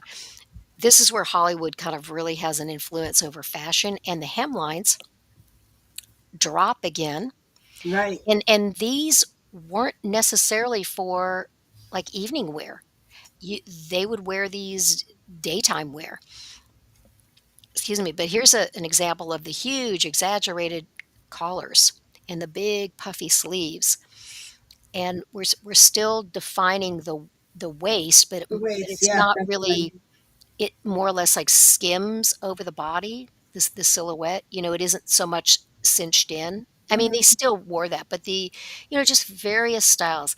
This sleeve right here kind of makes me laugh because this is something that they actually wore during kinda like Elizabethan or even Mhm. before. Uh, this style of sleeve, they are really borrowing from eras long ago, Yeah. for sure, for very antique eras. But they Yeah, a are, frock just means a girl's or a woman's dress. Yes, yeah, but then if you read on, it also means like a field laborer's smock. Like historically, it's like a field laborer's maybe smock that's what you were thinking of, is like a or Yeah, that's smock. I'm thinking, what they wore out in the Smock. fields or what mhm. they wore, outside to work in the Yeah, Yeah, garden. or a long gown with flowing sleeves worn by monks, priests, or clergy. So it's definitely used for different. Yeah. Yeah, I short think with frock coat. yes, Hmm. absolutely. I think that whoever wrote the copy on this just liked that word. Yeah. It was Yeah, a because that's just a copywriter who different. laid out the ad. They Yeah, told because them to that's an interesting use this word. The word. word holiday. Uh huh. Your new Yeah. holiday Yeah, frocks. Meadowbrook presents new Yeah. holiday It frocks. just doesn't sound very appealing. It's probably where they used that. It was probably appealing at that time. I guess Just so. like Yeah. our grandmother used to say we looked sharp, Oh, sharp. and Right. I hated that Or word. like spiffy Or was spiffy, like Spiffy. yes. spiffy Yes. Like was sharp one of was those one old of words. those words, and now I've used sharp. Like I'm Yeah, I don't like, think oh I've well, ever that's really sharp. But I I don't hated it when my grandmother said it to me. I yeah. know. So words come around, Nanny, I don't look sharp. Isn't it funny that how we use certain words and they tend to stick with us, like, and we don't Mm, kind of, move away from our descriptive words too much because we Right. just get comfortable and they're, I don't know. yeah. But Mhm. anyway, as you can see, as I'm trying to move through this, we need to pause and chat. I'm sorry. No, you're good. But, I just don't want this to become too long. So here again, what I was trying to emphasize is that this is where you start to see, like, bias cut fabrics. You can really see this is how they get that drape. You can't Gotcha. do that if the fabric's not cut, like, on the bias, Mm, and that's what made these gowns drape so smoothly and lay the way that they did. And this was become, and of course, it would probably make them way more expensive, even though these prices don't look like it, but I guess it's the it time. was kind of expensive. Think about all the fabric at that the they time, used. yeah. Yeah.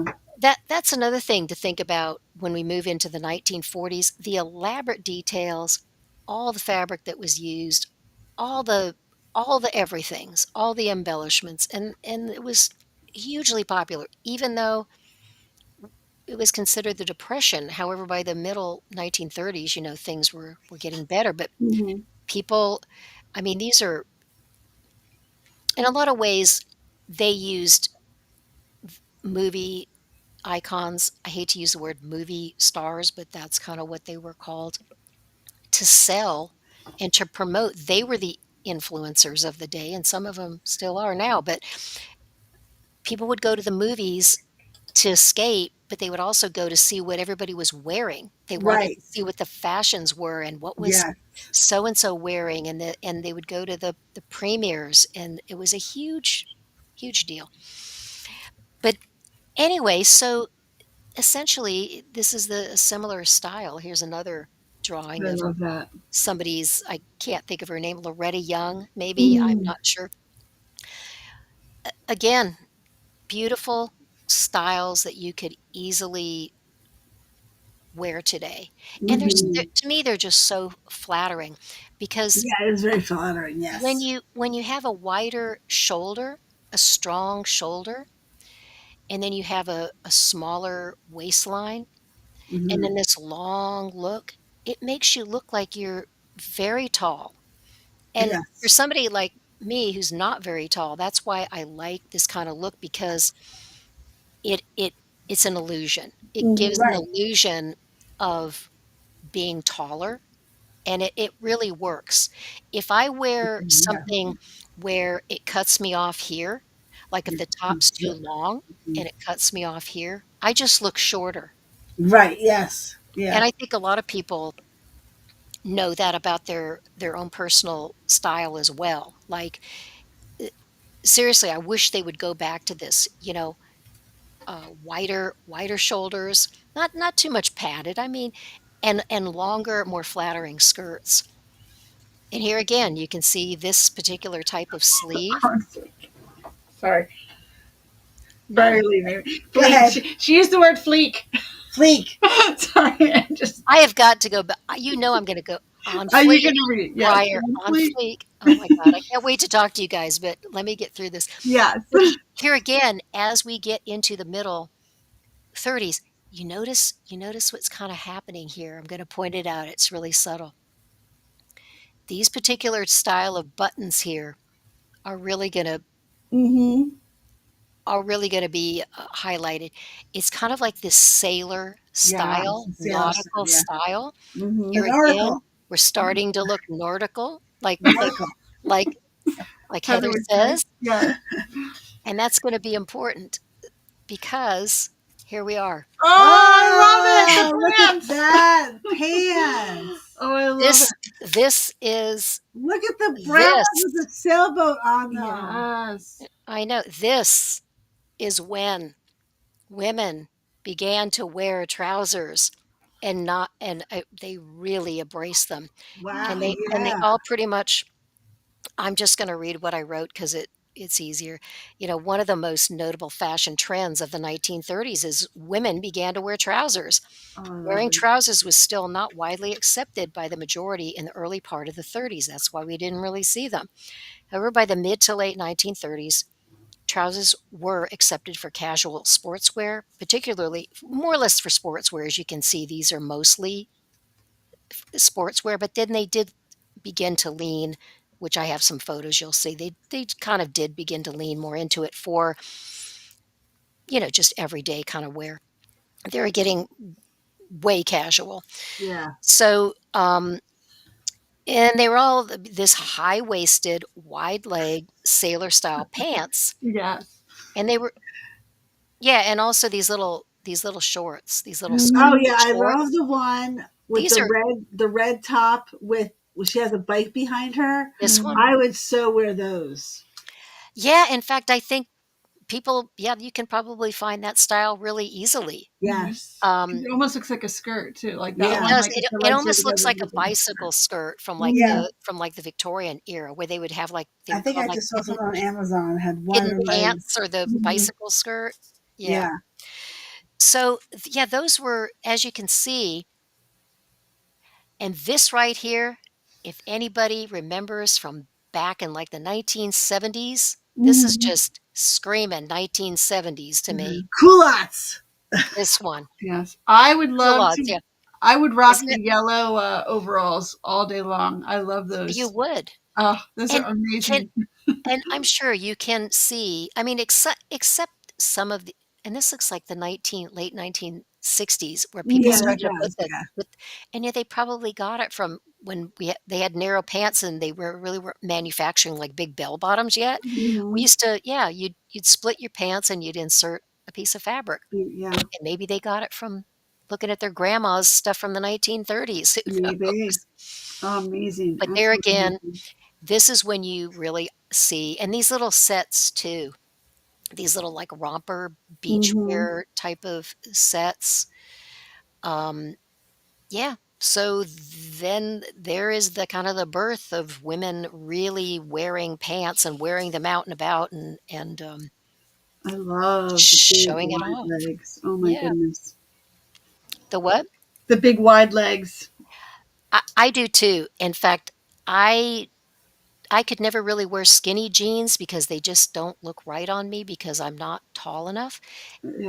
Straight leg jeans I can wear, and they look okay, But Mm-hmm. my most recent 2 favorite pair of jeans are high-waisted trouser jeans with Mm-hmm. wide Mhm. legs, and Yes. I love them, and they Mm-hmm. look yeah, they're not cuffed, but I love them. So, moving through we're gonna move through onto the late 1930s, and I love here these again, you dresses. see a really big change in that style. Mm-hmm. Or Yeah. can you kinda see the beginnings of the 1940s here a little bit?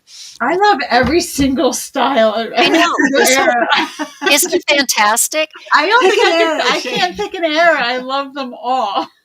Right, and Oh, that's the fun thing is you can pick and choose, you can kind of dress one yeah. way, and what's interesting is when you get to, like, um, There's that word again. in the Ah. 30s and Mm-hmm. 40s, you can really see where a lot of, more contemporary styles, Yes. Mhm. became more popular. Yeah. But here again, these simple shirt dresses, lots of, sweet floral patterns and Mm-hmm. geometric prints. You can see the hairstyles are changing slightly, and to me, it almost looks like we're getting into the 1950s, although we haven't even gotten there yet. We're not Right. doing the 1950s. But again, similar designs, less fussy, you can see. They kinda moved away from from all that fussiness of, Yes. like, wherever we were. Well, I don't need to go back. You know what I'm talking about. Yeah. Mhm. It is more. To a Yeah. bit more tailored. Things Right. Yeah. became a bit more tailored. And this particular style right here was, like, super popular, like, in the '80s again. And, Mhm. this Yeah. it so, everything And a when lot of it would probably be like one outfit. They wouldn't be two. Like some of them I think were two sets, like a shirt and a yeah, skirt. Yeah. these were But like dresses. those are Yeah. like just Mhm. dresses, right? Love So a those. lot Yeah, yeah, there easier were to wear. 2 pieces. Yeah, these were Or the one dresses. piece, yeah. And here's another thing to note. It says all rayon, carefree crepe. So like I Mhm. said, rayon was in use, and I don't know exactly when it became super popular. I think it or when they began to use it in, creating fabric and using it for clothing, garments. Mhm. I think it actually was probably the 1930s.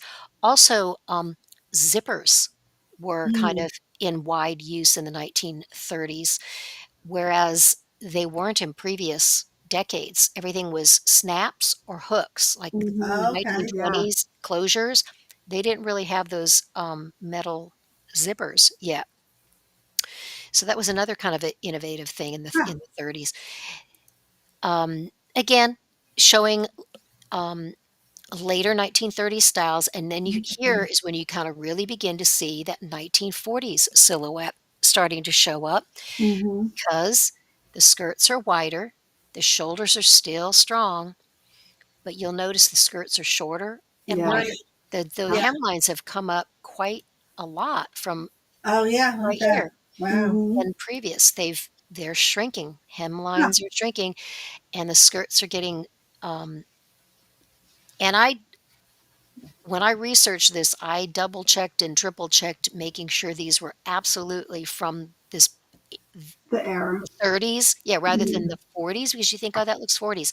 Well, because they started to lean into that. Mhm. Here's another style right here. Look at these pointed shoulders. Yes. Talk about strong shoulders. Mhm. Yes. Yeah. Put somebody's eye out with those, Yeah. right?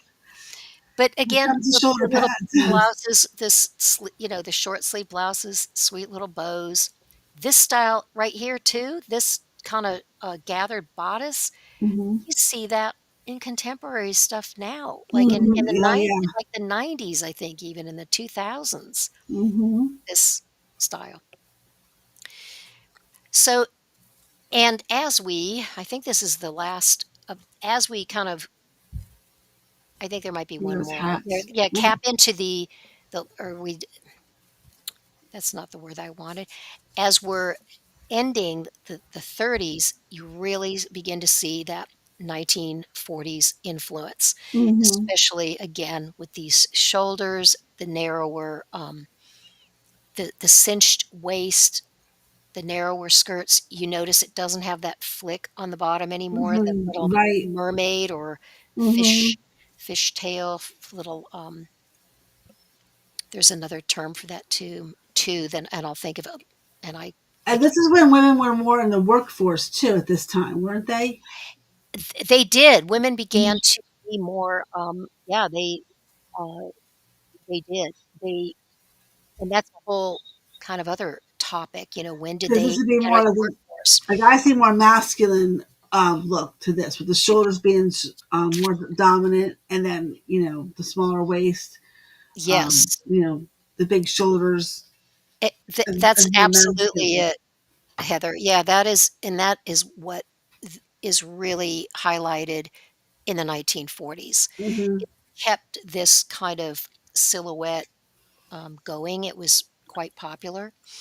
And then again, here we are at the end here with, I don't know what's wrong with that. Oh, I guess it's okay. Hold on. I don't know why that has a line in it, but oh, there it is. It just Yeah, needed to load. there's a shadow. Yeah, the shadow. Yeah. Okay. So again, you've got T-straps, Mary Janes, Mary kind of Jane's. loafers, slip-on pumps, all of Hmm. these, and all of these styles are really easy to find now, like if you wanna duplicate them or Mm-hmm. recreate them. The one thing that's different, that they started to add to these Oxfords where they were perforated like this. This was a huge Mm. style. I like those. In fact, and you can see it down here, this kind of Mm-hmm. perforated leather. There was an Nice. entire advertisement with just this type of shoe. Hmm. These two-tone Spectator Oxfords. Mm-hmm. Yeah, love all of them. I could not even get my foot in a heel now if you asked me to. No, I can't wear heels. I wish I could. I actually have some shoes that are very similar to these right here. Uh-huh. And I can wear them because they're actually not that high. Mm. And you Yeah. see too that the heels are still kinda chunky Hmm. on a lot of these. They haven't narrowed out as they do, like, in the 1950s, that's when you get that really narrow heel. Yeah, I couldn't even do a narrow heel when they No. were popular in the 90s. Unfortunately, I can only wear flats. Yeah. My feet don't like Well, anything but what about, flats. like, these right here with this, like, short stacked heel? You can find that style that's not like a Yes. like a brogue, like, this is kind of like a brogue style, like, or a kiltie style. I think those are called brogues. You can find that Without the heel heel. height, yeah, or with a smaller, I mean, yeah. Anyway, and here's your practical photographs. I absolutely, love this one up here Mm-hmm. simply Oh because yeah. she's wearing the beret. Is the shadow gone? Can you see it? Maybe No, you the Not need to yet. shadow's still not yet. maybe you need to click on it, or maybe it's just loading. There it Oh, is. there There, it goes. there it Yeah. goes. Guess it takes a minute. We're using a Oh bunch no, of it's back. bandwidth or something. Mm. Is it because well, Maybe let's because when you move around, it comes back. yeah. Anyway, she's rocking the beret. She's got Mm-hmm. on the wide bell-bottom sailor Yeah, style I like that. pants, and then we've got, the here's another, if you look at that other pants style, women were kinda leaning into that a little bit too. They were kind of almost like a pegged style pant, Mm-hmm. and I didn't really see any fashion illustrations for those, but this is clearly from the 1930s, um, era. It's not newer, and it's not from the 40s because the way her hair is styled. But, Mm-hmm. Yeah. there are so many variations on all of these, but, this particular, I let me see if I can go over here and not create the shadow. Oh, I Is she guess it's wearing a back. tie? Yeah, she's wearing a tie. That is what I was gonna show you, is this Yeah. she's wearing a tie. I know, she's wearing, like, a men's button-up or a women's Mm-hmm. button-up with a tie. This you can totally do this look. Oh, Oh sure. yeah, you could totally do that look. All those looks right there at Mm-hmm. the bottom right. Exactly, and this is really pretty too. Um, Yeah, a the ruffled little blouse. the bow blouse, Is it a bow blouse? nice Yeah. tailored jacket, and the longer tailored skirt. Mm-hmm. I don't know, I've never been a fan of short skirts. I always seem to gravitate more toward this Long, yeah. mid-calf length, like down here. Uh-huh. Anything that I like I said, if I wear something too short because I don't have enough height, it just makes me look a lot shorter. True. It's Yeah, it's it just would. it's the illusion of it. All right, well, so let's move on to the our final slide here, and our final era, which is Mm-hmm. the 1940s. So I was just going to say to pretty much to conclude the 1930s, just to kind of bookend that, is the 30s pretty much reflected a shift from the flapper era, which we noticed, Mm-hmm. to a more refined, sleek silhouette with longer hemlines, the bias cut, of course, and lots of Hollywood glamour. They really embrace that because what else are they going to do during the Depression? They went to the Right. they went to the movies and out dancing and whatever they could do because Right. movies cost like a nickel or a dime or who knows, but you could scrape together that, and it was an escape thing too, Mm-hmm. or and dates. You'd go on a date to the movies. Right. It was like their social thing. I mean, anyway, so 1940s. Um, quick cultural events here. Of course, 1941, the beginning of America's involvement with World War II. Mm. 1945 was the end of World War II. And by 1949, it was pretty much like the economic boom, suburbia, focus on family life. Uh, all the military, they were coming home after the war, Mm-hmm. uh, trying to marry, settle down. And that's kind of when the suburban sprawl kind of began because there Okay. really wasn't enough housing in after the war to house all these kind of new families. So you kind of got to think about that too. Is that and it seems like everything that we've been talking about, if you think about it, it's all sort of bookended by world wars. I mean, World War Yeah, One, true. we go through the Depression, which was a terrible hardship on, Mm-hmm. and then once they get out of that, oh hey ho, World War II begins, and they're back, down to, putting their head down and all of that and trying to, just get by. Mm-hmm. So you can see here, I won't go through reading all of these or just quickly. That wedge shape was really, we were talking about the broad, wide shoulders. That wedge Mm-hmm. shape and padded shoulders was huge, cinched waist, knee length skirts again, or just slightly below, longer hair, wavy hair, and those fedora hats, those big fedora hats are really Mm-hmm. popular. And this is the first time you see sort of that platform style shoe, which we'll see at the end, and the wedge and peep toes. Mm, peep toes. I'm not a huge fan of those, but they were big. Like just Mm-hmm. simply, I don't know. They're kind of cute, but I don't. But Yeah, I can that's when you relate really to see those. that shoe style. And things were more tailored and understated. They weren't so glamorous and they weren't so frilly and there wasn't a lot of detail. And you can kind of see right Oh here yeah. where Mm-hmm. this is 1941 and one of the biggest influences, and I just kind of want to read it because it's really important. It says the 1940s, or I wrote I'm reading notes. The 1940s were defined by a clean, slim silhouette with a somewhat military feel, and you can really see that right Oh here. yeah, definitely military Um, feel. Yes. yeah, Mm-hmm. the Mhm. Yeah, you early, can see the military. Yep. absolutely. Well, this right here, this in particular, um, yeah, the early to mid 1940s were influenced by the war, and they really did take inspiration from military uniforms, and the focus was on practicality. It had Wow. to be. The waist was cinched. We talked about that, and Uh, hemlines generally were just below the knee, uh, and could be shorter because of fabric restrictions. Everything was rationed during Yeah. the war, and women were like remaking clothes, or if they were buying clothes, or when they were manufacturing or making clothes, everything they tried to use the least amount of fabric Mhm. Right. that they Right. could.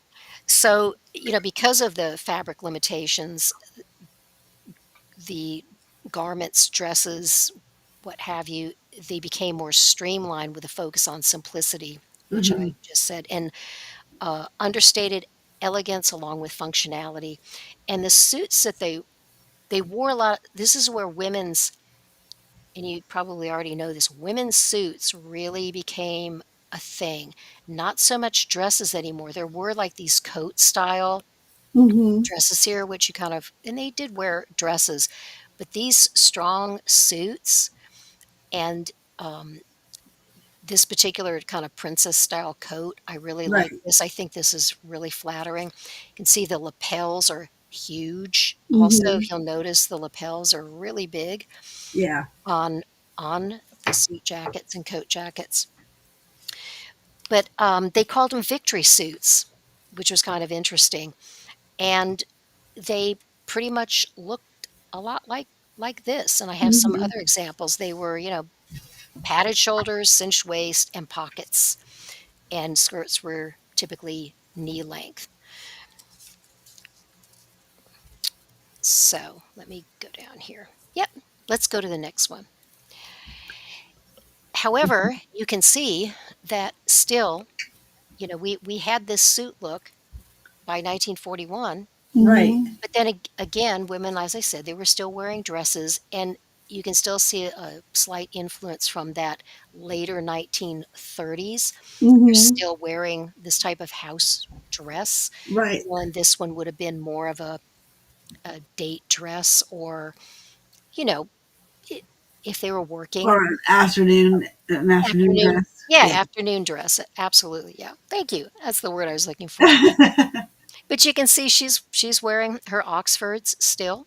Oh, Mhm. cool. Nice. This was still a popular style. I actually, as I said, I kind of have a pair of those that I like to wear when I don't have to do a lot of walking, because they end up Mhm. hurting my feet, Right. as you can imagine. But, again, dresses are becoming a bit more simple, a lot more, influenced by tailoring, men's kind of tailoring. This Right. particular shirt style, which we wear a lot today, Mhm. the Definitely. the split collar, the split pointed collar shirt, all of this kind of mimics a suit coat. I love this one too. The little striped shirt, the puffy sleeves. Mhm. This is quite wearable. All of these, and this right here. If this also, if anybody looking at this if that isn't like screaming like 70s, 80s, late 70s, 80s, Mhm. this Right. particular bodice right here. I saw that. In fact, I think I had a dress like that in the early '80s Mhm. that had this kind of neckline. But again, we're moving through the war years here. Um, I chose these two particular slides because I really like these coat styles, and I thought Mhm. these were really wearable. In fact, this coat style right here, you can still find that You can still Mhm. find that. Yeah. quite I, I easily. have I have a gray one. I think like You that. probably have one that looks like that. Hmm. And this one here, it looks like it's got the lambskin collar, which I Mhm. think that's what that's supposed to be. Okay. Not quite sure, but I think that's what it is. It's not fur, it's kind of that, if I had an actual picture of it, you would know what I'm talking about. It's kind of it's not it's not f it's all I can describe it is kinda, they call it somebody probably in the chat knows what I'm talking about. That those lambskin coats that were really popular, like in the Like Sherpa? no, No, it's Um, I didn't it I didn't include a picture of it. Anyway, it was very popular during the late 1940s. In fact, women wore entire coats out of them. Bev says curly. Yeah, like the curly lamb coat. okay, yeah, Yeah. yeah, yeah. All right, I know what you're talking about now. Yep, yep, Yeah, yep. even though it's Mhm. like wool, it's like it's not spun. Right, And tight I'm not sure curls, how they very tight curls, there you very go. textured. Yeah, Mhm. that's Yes, okay, exactly it. now I know what you're talking about. Yep. Yeah. So, this is also Ah. when, yeah, this is also Mhm. another really important kind of design or a silhouette. Excuse me again. I'm sorry. Hold on.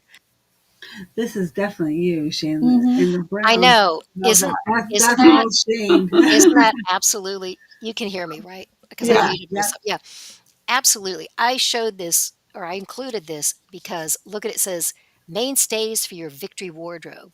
And and also, again, one of the most kind of notable features of the war years here was again women's trousers. This is when they really began to wear them, Mhm. not for just for sporting or casual.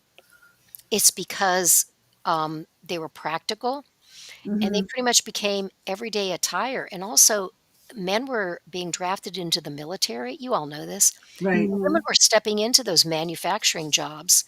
You know, they worked in factories as welders, Mhm. machinists, riveters, and drivers. And trousers, bib overalls, which is kinda like these, and Yes, then love those. those coveralls, which they kinda call those boiler suits or whatever, Mhm. became like their workwear. Yeah. And this is pretty iconic. I mean, you've got the strong-shouldered button-down blouse with a split pointed collar, wide leg, high-waisted pants, Hmm. Mhm. and what is she holding? For some reason, I thought that was a wrench, but I think it's a big fork. Yeah. That's a big fork. Oh, Yes. you know what it is? It's a garden I was gonna say I fork. think it's a garden fork, So, a yeah, garden rake. because what were they growing? Victory gardens. Victory That's another Uh, thing. Gardens. Eh, Aha. essentially, women had to leave the dresses for occasions in the closet, for mhm. special occasions in the closet, and just put on those slacks, those Right. trousers, and get down to business because, they had to. They absolutely had to take over. They were relied on not only by Hmm. their family, their children, if they had them, you know, they were expected to pitch in, you know, it was the war effort, obviously. But I love these looks here too. I mean, any of these are so easy to do, Oh yeah, that's right? totally And little cardigan. I love a cardigan. Mhm. yeah, and you can kinda see that the cardigans are getting a bit longer. They're kinda getting away from those cropped sweaters. They're kind of more they are waist Russian coupons. Yeah. Mhm. yeah, actually, I think Nice. that could be what she has in her hand. Is that what Could somebody Yeah. be. said? Who knows? Could be.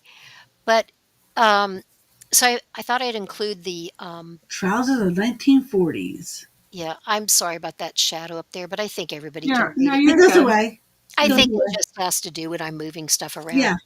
This is all still we're trying to work out things, but I thought I'd include these pictures because you can see they pretty much wore them for everything, like we Yeah. do Mhm. now. I mean, this is kind of the evolution of, when women really started to wear the pants, as they say, you Right. know, um, Pants in the they family. say that again? She wore the pants in the family. Yeah, well, Mhm. she had to because her husband or whoever was off fighting in the war. Right, Mhm. so, yeah, anyway, absolutely love it. Think, Yeah. they're all really doable, and you can see that the why the width of the legs kind of varies. It kind of Mhm. they aren't wearing quite those big, wide 1930s bell bottoms because, Right. again, fabric was they had to conserve fabric, and it they just Hmm. anything to, um And also, they didn't want it getting caught on things if they're working in factories. True. They just can't have True. all that extra fabric. That's a lot of the reasons why they stopped wearing dresses and that type of thing. They just needed things that were very practical and Mhm. that were easy to wear. And then here is kind of one of, another really good example of some iconic Mhm. Hollywood people, Oh, the sweater actresses. vest. I love a sweater And I vest. was just gonna say that this this is when you begin to see that, and I do have another slide. Mhm. This particular look, I love a sweater vest as well. Yes. That's Marlene Dietrich, by the way. But you can see wider, somewhat wider pants, sweater vest, kind of the man tailored kind Hmm. of shirt. Um, Up here, why don't we start up here? All workwear. Here's that boiler suit thing that I was telling you about, Oh coverall. yeah, yeah. That's what they were Interesting. wearing, along with Yeah. bib overalls or whatever you wanna call those, I work love bib pants. overalls. They need to have a little bit more bib overalls come back. They do, and ones that aren't like denim with ones that don't look like Yes. farm And I, pants Right. I, I do like farm or whatever. overalls, but I I would Yeah, I love do. I these. usually wear yeah, I used to wear those too back in the day. But Yes, if but they were these just a I little would like. more a little more feminine or whatever still. Yes, that's what we need. Yeah, I like all these looks. And then, of course, you have the iconic Katharine Hepburn, and Hmm. you couldn't get her out of pants. In fact, they had to tell her to stop wearing pants everywhere because she wouldn't give them up. So this is that iconic 1940s Hmm. strong, independent Yeah, woman. definitely. Love that. And you can also see too their hair is getting longer and waver. This is the Lauren Bacall, which she was absolutely stunning. Hmm. And this look right here, I guess you can see my where I'm pointing. Yeah. Yep. Yep. This look right here, this is so funny, is because I have dressed exactly or very close to that. That is Hmm. what I kind of shoot for, even though I kind of for dresses, I like the 1930s, but when I'm wearing, like, slacks, I'll wear and Shane has done this look too. Hmm. Yes. The blazer, sweater, blouse underneath, high-waisted trouser pants Hmm. with a somewhat wide leg, and I just think this is so classic, and you can wear this today if you Oh, Yes. definitely. choose. I love that look. I love this look as well, where you wear the little sweater vest. Uh huh. Then this is kind of when women started to wear the flannel shirts. Could have been Hmm. their husbands or boyfriends or whatever. They were off to war, so it's like, why don't I raid his closet, Right. Yes. wear his flannel shirt? Hmm. Again, all iconic. I think that's Barbara Stanwyck right there, and I think that's Hedy Lamarr. And I just picked these because they depicted not because of the actresses, but it depicted what I wanted excuse me, Hmm. what I wanted to show. Alright, so we move on, we're gonna move through this kind of quickly at the end here, but again, middle 1940s, 1943, war is still happening, you can still see that military influence. Hmm. Hmm. Even though it's a dress, it kind of has that suit tailored look Yes. to it. Um, however, I wanted to include this because they were still nice and pretty dresses that would, wear afternoon, date, church, Hmm. wherever they're at movies, they would dress up to go to the movies. But there again, this is I wanted to show because this sweetheart neckline, which is so popular still, this is Hmm. kind Oh of yeah, when you definitely. began to see that, and then that was very popular, like, in the 1950s, however, it became lower and more Yeah. emphasized. This was a higher cut, but all lovely. And here's here's where kind of we, see the end of World War II with all the victory flags. This just Hmm. so happened to be from an Australian magazine. That's why Huh. you see the Oh, Australian flag and the So British Russia. funny. flag. Hmm. Oh, okay. That's, Neat. supposed to be, the American flag. But, you can kinda see where they're still kind of embracing that structured look, but things are they're softer, you know. Mhm. I think essentially what you can see through all of this is there's really big changes at certain points, like when women started to wear slacks, or when in the 20s things got very narrow and tubular, but then in the Right. 30s, you know, you can see very definite changes. But Mhm. within those decades, you don't see a lot of movement. Just like from like 19 or from 2000 to 2010, if you think back, you were still wearing, I was pretty much still wearing the same stuff those 10 years, you know, Yeah. it didn't change that much. But here's where I wanted to highlight sweaters because um, the twin set right here, that's when we started to see that. And people Oh, kind of equate it with like the 1950s. And it's like, no, they really began wearing that twin set. Those knit sets, knit Mhm. sweaters were a big deal because a lot of women were hand knitting their own sweaters oh during wow. this Mm. time period. Um, so I'm just going to read this really quickly. So the iconic twin set, which we all know what that is, it's this, the matching sweater Mhm. sets. They gained popularity in the 1940s as a stylish and practical garment, becoming a staple in women's wardrobes and embodying a sense of elegance and femininity. Knitted sweaters in general were clothing staples throughout the 1940s, with styles often mirroring those of blouses, as you can kind of see down here. Mhm. These kind of look more like blouses. True. Um, and they were sometimes called knit blouses.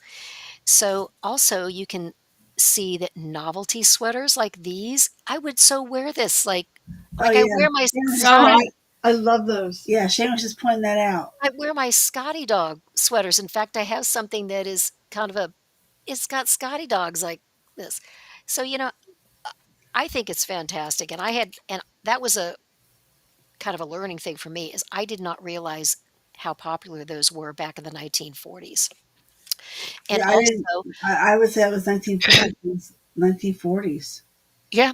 And then obviously here you've got the Argyle or Fair Isle. I think it's Fair Isle, not Argyle. The Argyle's a different diamond print. These Mhm. Fair Isle knitted Love those. sweaters, which Mhm. are super popular today. Mhm. The vest, love all of that. And believe it or not, how many people remember kind of these things probably from the 2000s, those fuzzy furry sweaters? Oh yeah. Uh-huh. Yep. Mhm. There it is, right The there. mohair. That's Mhm. I guess it's probably mohair. You're right. It was popular then. Although, I don't know. I don't know. I'm not a fan of it now, and I don't know. Yeah, not a huge fan. I guess it's okay, but but whatever. Can't I like everything, KP, right? oh, I know. Yeah, I'm just saying that it's you can kind of see Yeah. Yes. where all these sweater styles that we're still wearing these today. Mhm. And again, they varied in length, but some of them were shorter, some of them were longer. You know, cardigans. This is another. This is another. Did you notice the little dog? This is another thing right here. The design on this sweater, that is another actress. I think that's Loretta Young, but whatever. I meant to Google that, but it is called something, and somebody might even know in the chat. Is it is it like it's not Instarsia. Is that Oh, Instarsia? I think that's I'm what not this sure. is. These are like Instarsia. But this thing where some n- current manufacturer is making these types of sweaters. This you see it, it's got the double hearts with an arrow through it and then blood dripping from it, which is so bizarre. oh, See that? But it's like I've seen modern versions of that. And that's a new one on me. it kind of was on me when I saw the newer versions. And then when I found this picture, this photo, I was like, oh, wait a minute. Huh. They must have been um, kind of basing that on a 1940s style, and I think it must have been popular because she's wearing it. And Yeah. I included it because I thought it was so interesting. Yeah. Yeah. And they're various styles. It's not like this kind of a novelty sweater, Yeah. Right. but it just Interesting. has this weird little Huh. design on it. Yeah. I don't know how to describe it, but there you go. And moving through late 1930s, which this is kind of important because if you look at this right here, especially this image, Mm-hmm. to me, that is the beginning of the early 1950s. Mm-hmm. This particular style of hat, this this whole type of bodice, um, Mm-hmm. and they really start to lean into The kind of 50s. newer styles. This is the war. It's after the war. It's 48, 49. So we again start to see a bit of a transition, and here's where we really see this transition Oh yeah. in I believe it was let me find my notes. Yeah, in 1947, and a lot of people probably know this iconic photograph, and I didn't include it because I wasn't sure if I probably should. It was basically the Christian Dior new look. Ah. And I think a lot of people in the chat might know what it is, and I'll describe it. It is that big, full, voluminous skirt with the cinched jacket and the big, wide hat. Okay. Yeah. And it sort of resembles what I'm talking about here. Yes. It was a huge skirt with kind of a peplum jacket Mm-hmm. over it and a big brimmed hat. So I was going to include it, and then I thought, I don't know if it's too, whoops, if it's too, like it might have not have flown with the Mm. YouTube Right. folks. I don't know. Gotcha. But that's was a huge influence in the Mm-hmm. late 1940s was that Christian Dior new look. As you can see, the skirts are getting wider again as they did like in Mm-hmm. the 1950s. And if just going from like that Mm-hmm. over here, you can see there's quite a difference, There's especially a difference. Yeah. especially this look with Mm-hmm.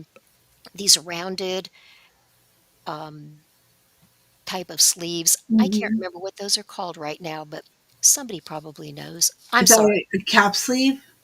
I guess that is a cap sleeve, but Mhm. it's not really it's not a raglan sleeve because it doesn't have that seam. There's Right. no seam, as you can see. The sleeves Right. aren't set in. It's more or less one piece. Like the Yeah. bodice, if you look here, there's no sleeve seam. Right. It's Yeah. just this one piece here. So that was something that was being incorporated into fashion design versus, clearly you can see the sleeves there. Right. Yeah. Yeah. And this was also like popular again, like contemporary. I mean, these Mm-hmm. would be contemporary fashions more or less. Yeah, sure. Yeah. This slide, Whoops, I'm sorry. this one here has Joan says is very European influence. You can definitely see more Absolutely. European influence in Yes. this. Grace The Kelly. French Grace designer. Kelly, Christian Dior, you can totally see that. Yeah. Because I used to like Christian Dior a lot when I was doing in with wedding gowns and stuff. Christian Dior was very popular. Mm. Yes. The cap Absolutely. sleeve. Well, it's after the war and Europe is Mm-hmm. still recovering. I mean, they didn't rebuild Europe until, probably into the 1950s. But, you know, that is a whole separate topic, like the rise of the 1940s like designers. And I didn't want to get into that because actually Coco Chanel came into her own in the 1920s. Oh, Mm. really?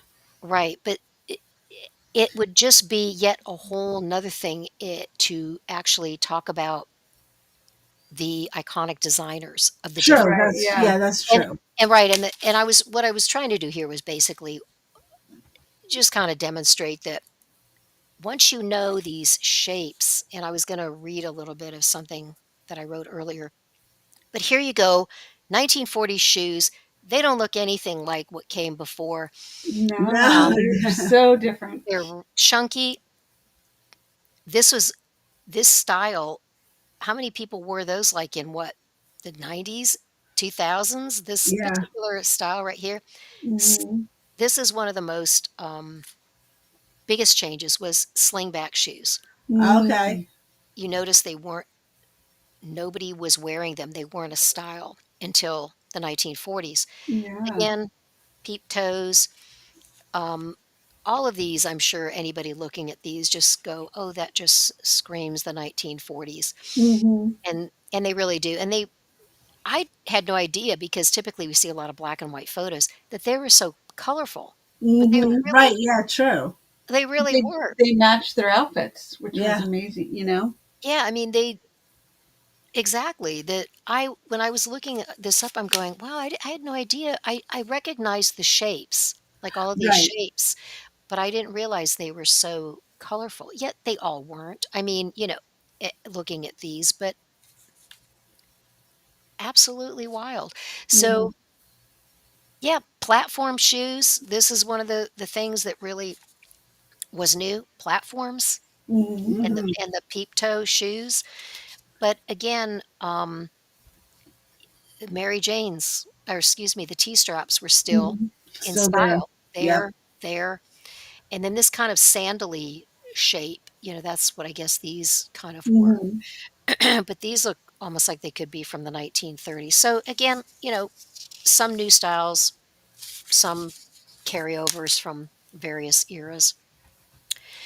And then here's the photographs, and some of these are my favorites as well. This particular set right here really kind of illustrates the the victory suit, Mhm. a very practical.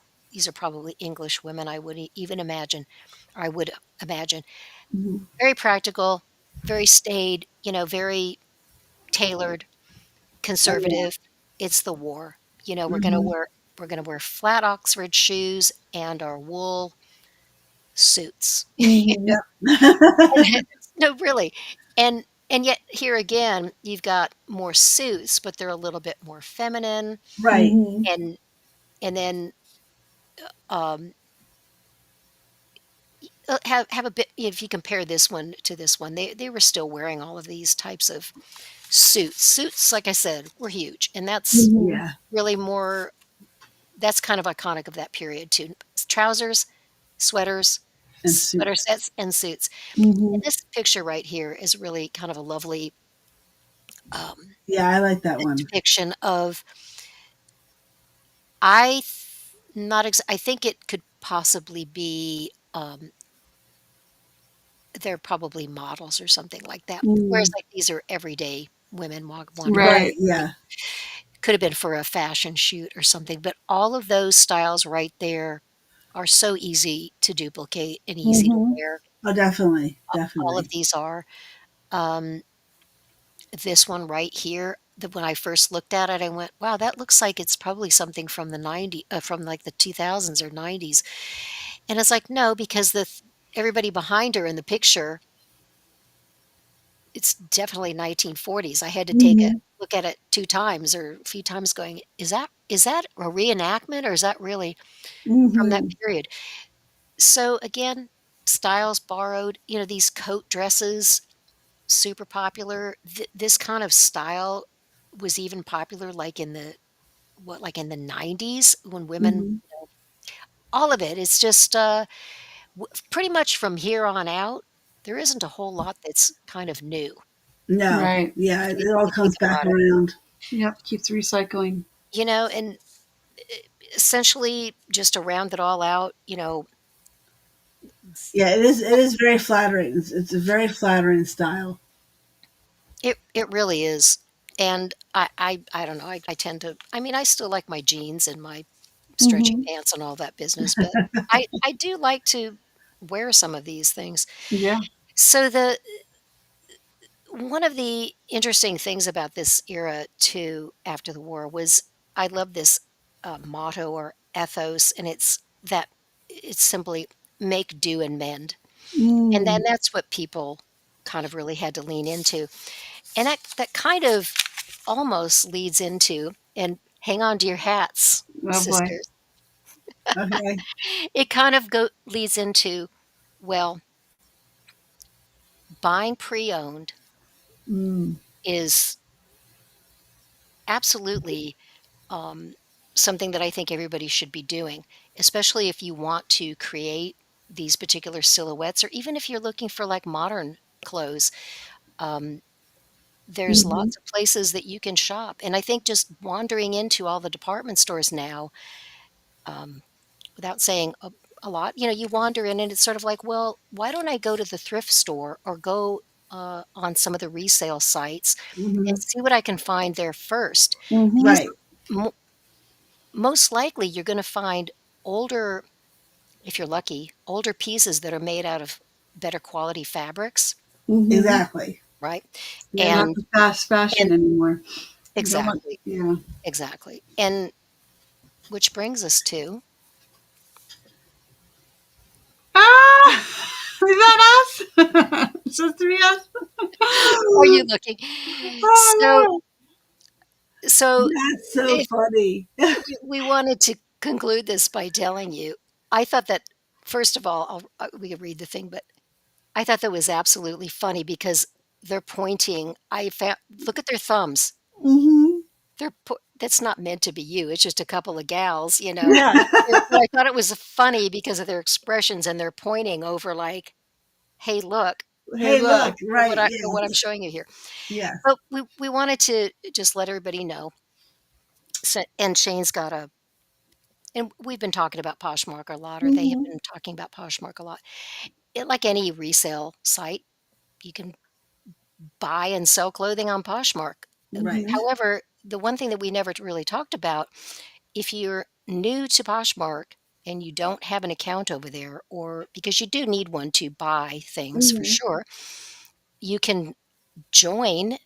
And if you use their code, which you can see right there, it's simply Revive It Sisters. When you sign up, you'll get a $10 shopping credit to spend on your first purchase, whether Yeah. you Yeah, that's always Yeah, okay. I completely forgot about that. and I'm going, and you can pop yourself, we can pop us back up there. Mhm. But I thought that picture was absolutely hysterical. That is But hysterical. I love yeah, it. yeah, that's a nice little perk. Oh yeah. You can anybody signing up that doesn't have the account, automatically when you sign up, you get the $10 shopping credit to spend on your first purchase. Yeah. So, It yeah, doesn't even have to be with me, or with no, us. It's we would wherever hope. you would Wherever. just Yeah. get the $10 credit and then you can use Yeah. it on whosever closet you want. It'd be nice if it was with us, but that's okay. Yeah, yeah. Right, Well, you gotta find the absolutely. choice. So, I think that I tried to accomplish what I was trying to accomplish. You did. I loved it. I found it KP, so you did a interesting. great job. We had basically 30 people in the chat at All right. almost the whole entire Watching the whole time. 2 hours. So it did not fluctuate. Oh, So Yeah. it went very I'm well. wonderful. I'm over here now. I was, oh my goodness. I just wanted to say hello in the Yeah. chat In the and chat. read the chat a minute. Yes. Thank you. Yeah, I I can't find my piece of paper, but I kind of wanted to just say not only that I love and appreciate Heather and Shane so very much, Aw. but that this was a bit of a labor of love for me simply because I have had a I have been interested. Why isn't I can't find my sheet? Isn't that so hilarious? But they're I applauding you. They're applauding you. They're applauding. Great oh job. thank you. Yeah. Thank Yes. you, Joan, Val, everybody. I can't name everybody. Kathy Happy. Reisman. Yeah. Lisa. But I essentially have had an interest in fashion and vintage fashion. Here it is. Since I was like about 15 years old. Oh, nice. Yeah. And I grew up in Southern California and they actually had a really good fashion institute. It was called Fashion Institute of Design and Merchandising, and it was located Yes, I've in heard of it. LA. Yes. And Hmm. I lived in the Valley. I didn't live in LA. But That never materialized because I got married and moved to the South. But Mm. I have always, always, always been interested in fashion design. I Mhm. really, really had that dream when I was in high school because I was in theater production and was involved in a lot of things like that. However, I never performed. What I loved to do was the costuming. And Mm. that's what I really wanted to be was a costumer. But as I Oh, said, that didn't nice. Oh, materialize. cool. And or I would love to have been like a set decorator, that kind of Mhm. thing, which is a Yes. Nice. whole nother Interesting. topic. Yeah. So this was a lot of fun for me. And as I said, oh, and I do have one more silly bonus slide if you Yeah. want me to show Sure. Yeah. really quickly, just to prove Mhm. that I actually do dress that way. Oh, there's your stand. Oh, look at that. So Nice. that Get is it. my interpretation, and this was actually something that I did over on what is it? Instagram. I love I it. purchased this dress off of Poshmark. So I wanted to highlight this. This dress I got off of Poshmark. It is probably from uh, the 1990s. Mhm. However, if you look at it, it mimics a similar silhouette to like the 1930s or possibly the Mhm. 1940s.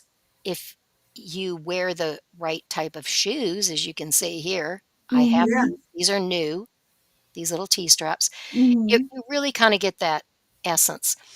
Um, and I was just sort of demonstrating that, you know, you can wear it with more feminine jewelry Mhm. and these types of shoes, same Right. dress, um, or your Oxfords and your Scotty dog pins, Yes. which Mhm. this one currently lives on a plaid 1940s jacket that I wear in the winter, like when it's cooler out. Mhm. And these little guys I wear on blouses or my dresses. And these little guys I got from Vinny. Oh, Oh, cute. cute. Yeah. So this was pre-owned. This was pre-owned. This is somebody in the chat might even remember that. If anybody remembers 1928 jewelry, the Mm. brand called Oh 1928 yeah, jewelry, I Ah. was just looking at something from had a 1928 Oh, yeah. you tag on it at the thrift store, the church thrift store. Oh, yeah? It you was should buy it. that necklace. Oh, you Oh. should get those because they're like super popular. Oh, Or gotta go back if in the back. you see those, that's what I meant to tell you. Yeah, they had Where several of them. They were like very nice. it's got like a little tag on it that says Yeah. 1928 or Yeah, sorry, that they had. sometimes it's stamped on the back and Yeah, it it's did. saying, yeah, They had everybody several of them remembers it. there. Yeah, I'll have to go back on I this had one. tons and tons and tons. I still do. I could not get rid of them. I used to collect these things, and Oh. that's just one of them. This is also one of Oh, their glasses, some other pieces. jewelry. Oh, However, I neat. didn't this one I bought pre-owned. I Hmm. didn't own this one, but they're both from 1928 jewelry company. Oh, And cool. Nice. Yeah. they just recreated they did reproduction jewelry. So if you really wanna get that kinda look, Hmm. you can Yeah, I noticed that when I was find looking those. at them. I'm like, this looks It's a very like vintage look. 1920s, I 1930s. don't think he really showed me, or I wasn't paying attention. Yeah. You can pop we can get rid of that now if you want. Okay. You can I mean, yeah, you can get pop it back. But yeah, I literally wear that. Very cool. Nice. Well, You can bring us back if you want. yeah. Yeah, she just did. Yep. Yeah. Oh, there we are.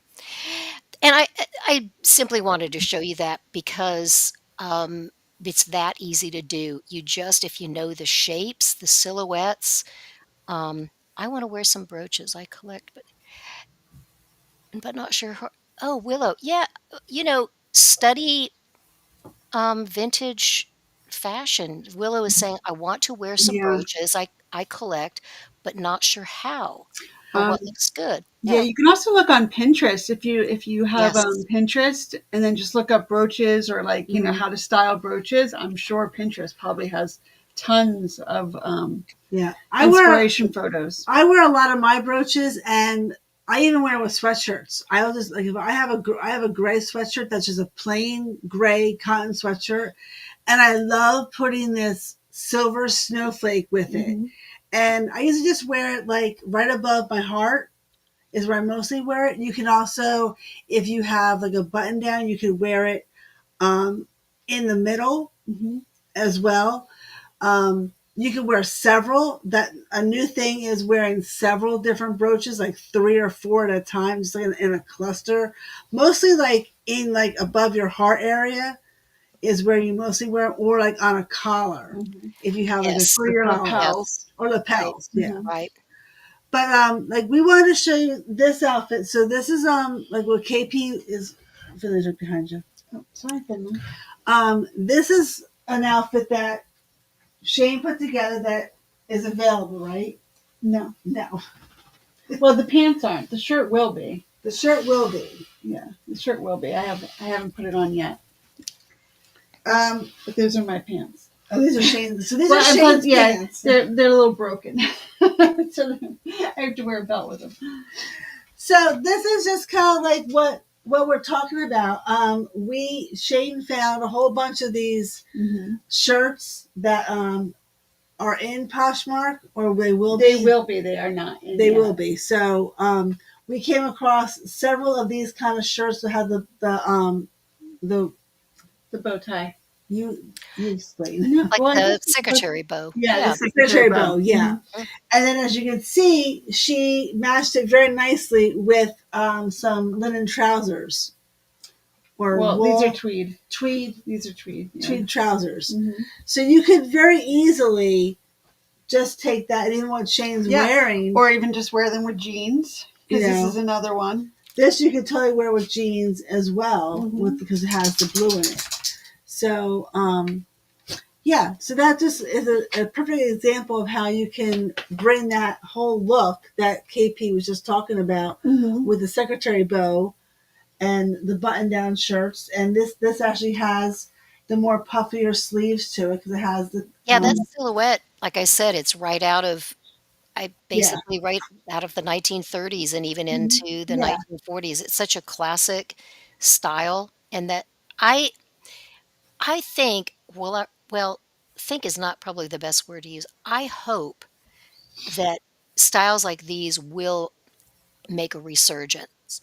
And if they do, just more feminine styles, but Mm-hmm. mix them kind of with masculine elements, kind of like right, they did, in the 40s, like pretty blouses, strong, shoulders and that type of situation. yeah, Mm-hmm. And rather than go and buy things new, buy them pre-owned. Yeah. exactly.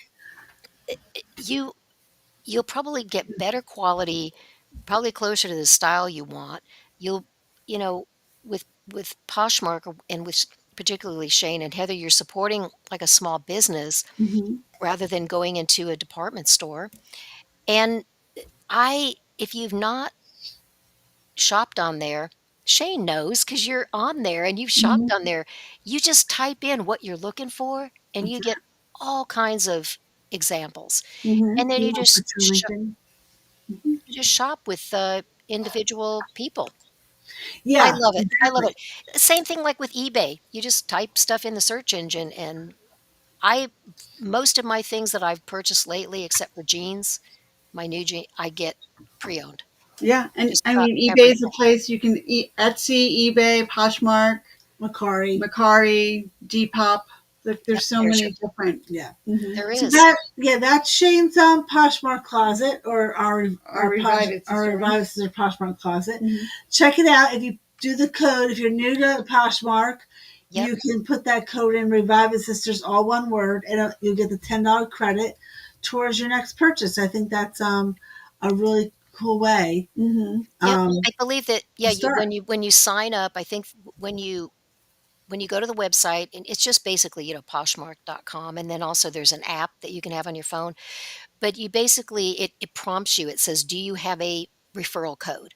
So Mhm. when you see Okay. that, type in "Revive It Sisters," all one word, Yeah, so and that would be the and referral then you code. Yep. and right, and then you'll get you'll see your $10 credit show up at some point. Yeah. Very nice.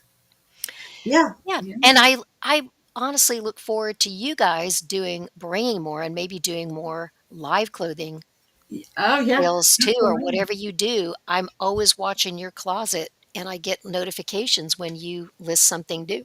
Oh, that's Excuse true. me, when Yep. you list something new.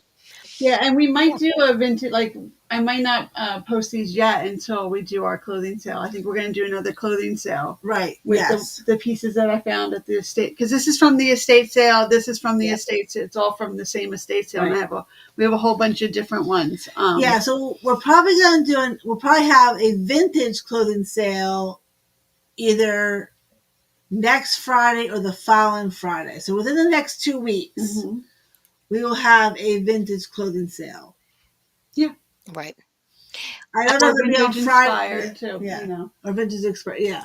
So definitely look for that.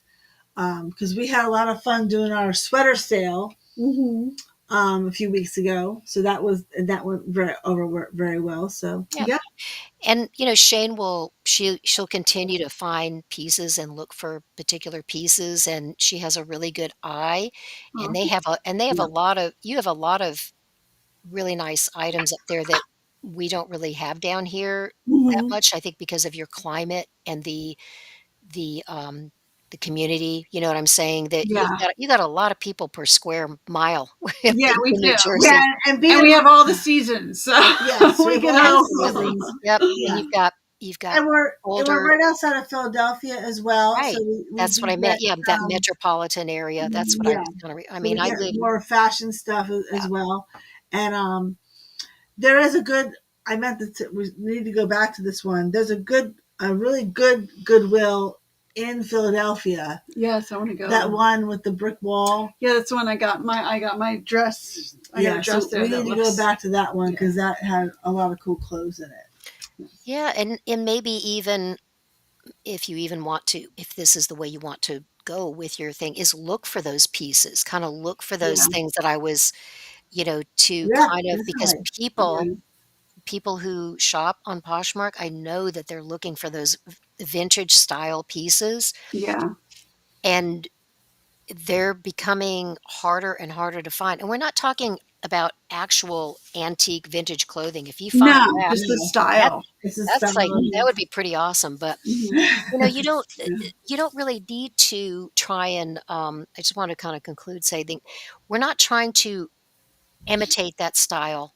We're just trying to kind of show the essence of it or use Mhm. different pieces to kind of give a particular look. Yeah, Um, and just kind of a bit of a, paying like an homage Yeah. to Homage to it. eras Yep. past. And definitely. you Mhm. already kind of dress like that, Shane. You're always kind of picking these styles that aren't it's not like you walked into the store and picked out these new things and No, Yes. no, she puts it all together. and Yeah. even you, Heather, you have your own particular style. You don't look like everybody else I don't walking know around, what my style is so. but you do. Well, No, you have your style. Yeah. I mean, it's I like, wear my It's sweatpants and my, "Oh, well, I do sweatshirts and all too," that but stuff. of And if course, you would have we saw all me do. today at the thrift store, you'd have been like, "Whoa!" When I go to the thrift store, I wear leggings Oh, yeah, and comfort when I'm there. because Yeah. dressing there's rooms. no dressing rooms. So if you want to try something on, you Oh, I basically have to see. put it over your Yeah, clothes. Yep. So I've I seen wear people leggings doing so that. I can Yep. just like yeah. slip something on if I want to see, if it fits or not. And I felt so bad. There was a woman there. She had jeans on and she wanted to try on jeans and she literally had to put them over her jeans. Oh, And I was like, oh, I felt so bad. I'm like, that's why I wear leggings. She goes, that's the smartest idea. She's like, why didn't I think of that? It So yeah. is. It And is. Yeah. I was over in hard goods, and I can see down where Shane was. She's got like two carts of clothes. well, And I got I'm my clothes pile and then my I'm gonna keep it clothes like, pile. And so Scott was there, and I'm just like, I hope Scott's not watching me try on these. she's just like putting the clothes, and I'm like waving at her. Hi. Well, I mean, and I wasn't just That's buying funny. for myself, but like I just like to see how things Fit. fit Yeah. Yeah. and stuff. We actually have dressing rooms at ours, but Yeah, we don't I have We I need those. to come out. Mhm. what's kind of interesting is because I don't sell hard goods, I do resell, clothing as well. Yes, I Katie shop does. She's I on. shop for my clo Katie's on Poshmark. yeah, but that's a whole separate thing. We're not, we're here. She doesn't want to talk about that. I know, but Well, listen, I just maybe did a shout sometime out. I KP's on Poshmark. thank you. I do appreciate it. Maybe someday we'll talk about that, but right Yeah. now, we're just gonna talk about your closet. But I just wanna finish saying is that I don't typically shop for myself, I shop for resale. However, Mhm. sometimes they get torn between, "Do I really wanna keep this or do I wanna sell it?" Like, "I think I can get such and such for it, and maybe I'll just sell it." Yeah. That's hard. Or That's her. yeah, or, the stuff that I'm finding isn't the stuff that I wanna wear when I wanna go looking for, like, Scotty dog sweaters or 1930s style skirts. I Hmm. go on Poshmark or eBay and Etsy rarely, but I do have an Etsy account. But I typically excuse me, hold on. Hmm. I typically, don't ever find anything too much that I personally like in my thrift stores. A lot of Mm. it's fast fashion. A lot of Yeah, it's that's and what you I run found into so that much too. A lot of wrong. it's junk, and Yeah. when you find gems, you buy them and you pass them on. That's kinda what I do. Yeah. I found so many Sheen. Everything like there was so much Yes, Shein, SHEIN that Uh, yes. the app. So much of that how do you today. know what that is? Does it say it on It there? says it, the tag say The it. tag, yeah, Yep. The tag Yeah. So said. if it's made by them, it's if you buy it off right. the app, it's their stuff. Oh, And that's all Yeah, they want. they do sell other people's Oh, do they? labels because Okay. I'm gonna probably say something controversial, but That's probably okay. not. There is a brand, and they're called Simple Retro, Okay. and they have their own website, and they have their own really high prices. Oh. So, I look for them either pre-owned, or if mm. you go over to that app that you just named, or that website, Shein, Mhm. they sell that brand over there. It's cheaper. Yes, it is, but it's not the stuff that's on the website, but it's sort of different stuff, but I have a bunch of items that I've bought over there Mhm. Mhm. that are actually made by Simple Retro, and they're Mm. all rayon blouses or sweaters, and they're all in a Simple Retro's the name tells you what Mhm. it is. Okay, yeah. They simply make kind of uh, their clothes are inspired by what we just talked about. Right. Yeah. Vintage. Vintage fashion. Yeah, Mhm. Yeah. they're not really reproductions, they're more like inspired by. Inspired by. Inspired That's by. that's Yeah. cool. No, Yeah. that So is good. Yeah. so not everything that they sell over there is terrible, but you're No. right. No, I mean, You're right. I They do get have a the. lot of these really bad things that they just churn out, Mhm. Mhm. for whatever the moment is. Like if somebody needs like a neon tank top or something that you Right. They over have it. They I have it. don't know. Yeah. You know what I'm saying is that No, yeah, they definitely they have or I've go seen on their stuff. Poshmark if you need a neon tank top. You'll Yeah. probably find it over there. I've seen like when their ads, I always their ads always entice me that pop up on Yeah, Facebook. I'm Yeah. and like, oh, that looks nice. you That looks gotta nice. pick and choose. They do Mhm. sell some okay brands. Like I said, that's the one and a pretty much only one I buy. Occasionally, I'll buy 1 or 2 other things is if it's like a cotton like well, Mhm. Shay knows I sent you Yep. that I white get yes, I get cotton that. blouse, Love it. and it's really nicely made. It's Mhm. 100% cotton, and I got it from them, but they don't that's not indicative of everything they have, Mhm. most of it's junk.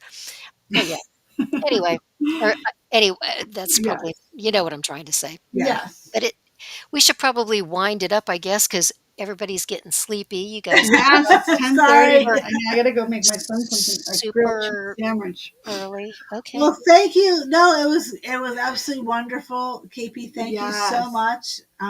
I definitely learned a lot, and inspired me to wear I something loved your differently. input, and thank you. That's Yeah. what this is kind of all about is, um, yeah, Yeah. So leave some comments. I loved your feedback and everything that you said, and, Oh, good. um, it was a little tricky for me, well, just quickly that because I had to be somewhere else, I couldn't see the chat, and I Right. couldn't see you guys.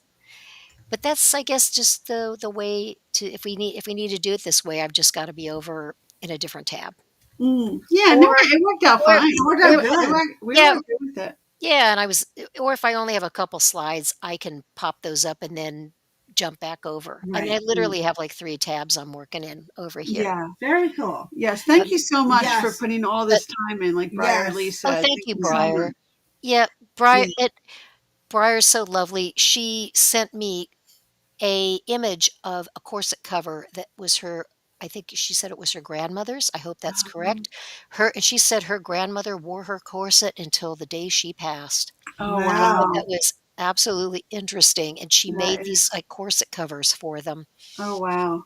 and I'll s if Heather doesn't mind, I'll share the picture with Heather and Shane. I'll text it to you because Yeah. it's Yeah. I love to pretty see. interesting. Talk Yeah. about dedication. And Yeah. she just Because wore that yeah. as her Yeah. foundation. Was I Wow. correct, Briar? Yeah, your grandmother. She just wore Huh. that as her everyday foundation, and it's like, "Well, bless you. Bless your So, heart." KP, Elisa asked you 2 questions. She asked, how can she Listen, find you on Poshmark? And then she just asked, how can she send you a picture? well, if it's okay with the girls, I'm pretty sure, Hmm. um, give Lisa my email address because Okay. I don't think she's on Instagram. Okay. If you're on Instagram, you can find me there, and I'll tell you how, but just give her my email, Okay. and then, as far as the Poshmark Oh, closet, yeah, you'll send it to I'll me. Yeah. tell you when you email me, Hmm. Lisa. Did she hear me? Because I can't see. I'm sure she did. Yeah, she'll. Yeah. So Lisa, just you can email me. Absolutely. Yeah. Yes.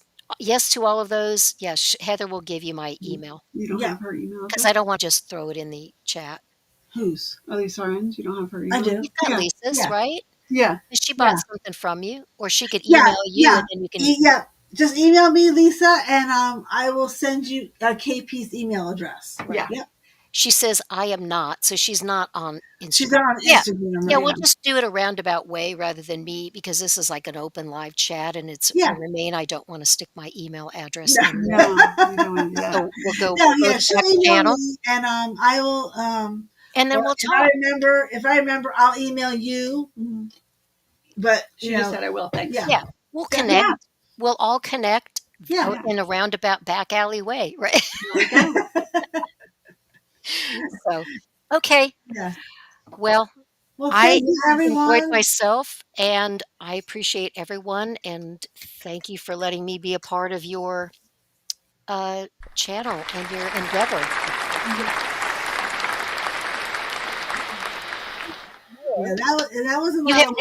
You have new subscribers. Yay! Yes. That's awesome. So I guess we'll see you obviously on Tuesday.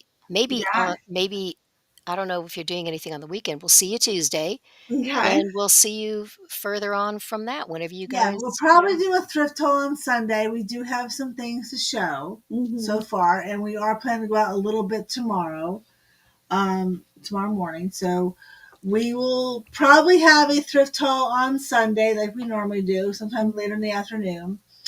And yeah, then we have our regular show on Tuesday. Yeah.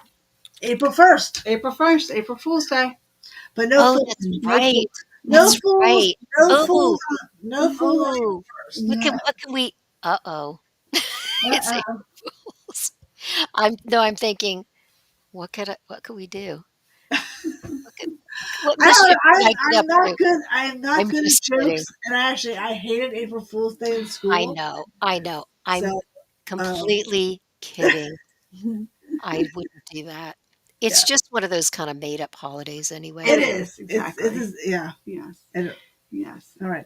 All But right. yeah, All right. Well, good night, alright. everyone, and hopefully we'll see you all on Sunday. If Yeah. we'll definitely do that, and Yeah, that's our Yeah. next live. Thank you all thank so much you. for coming and Yes. hanging out with us tonight. Yes, All thank right. you. Thank you. We'll Thanks. Bye. bye. Bye. Later.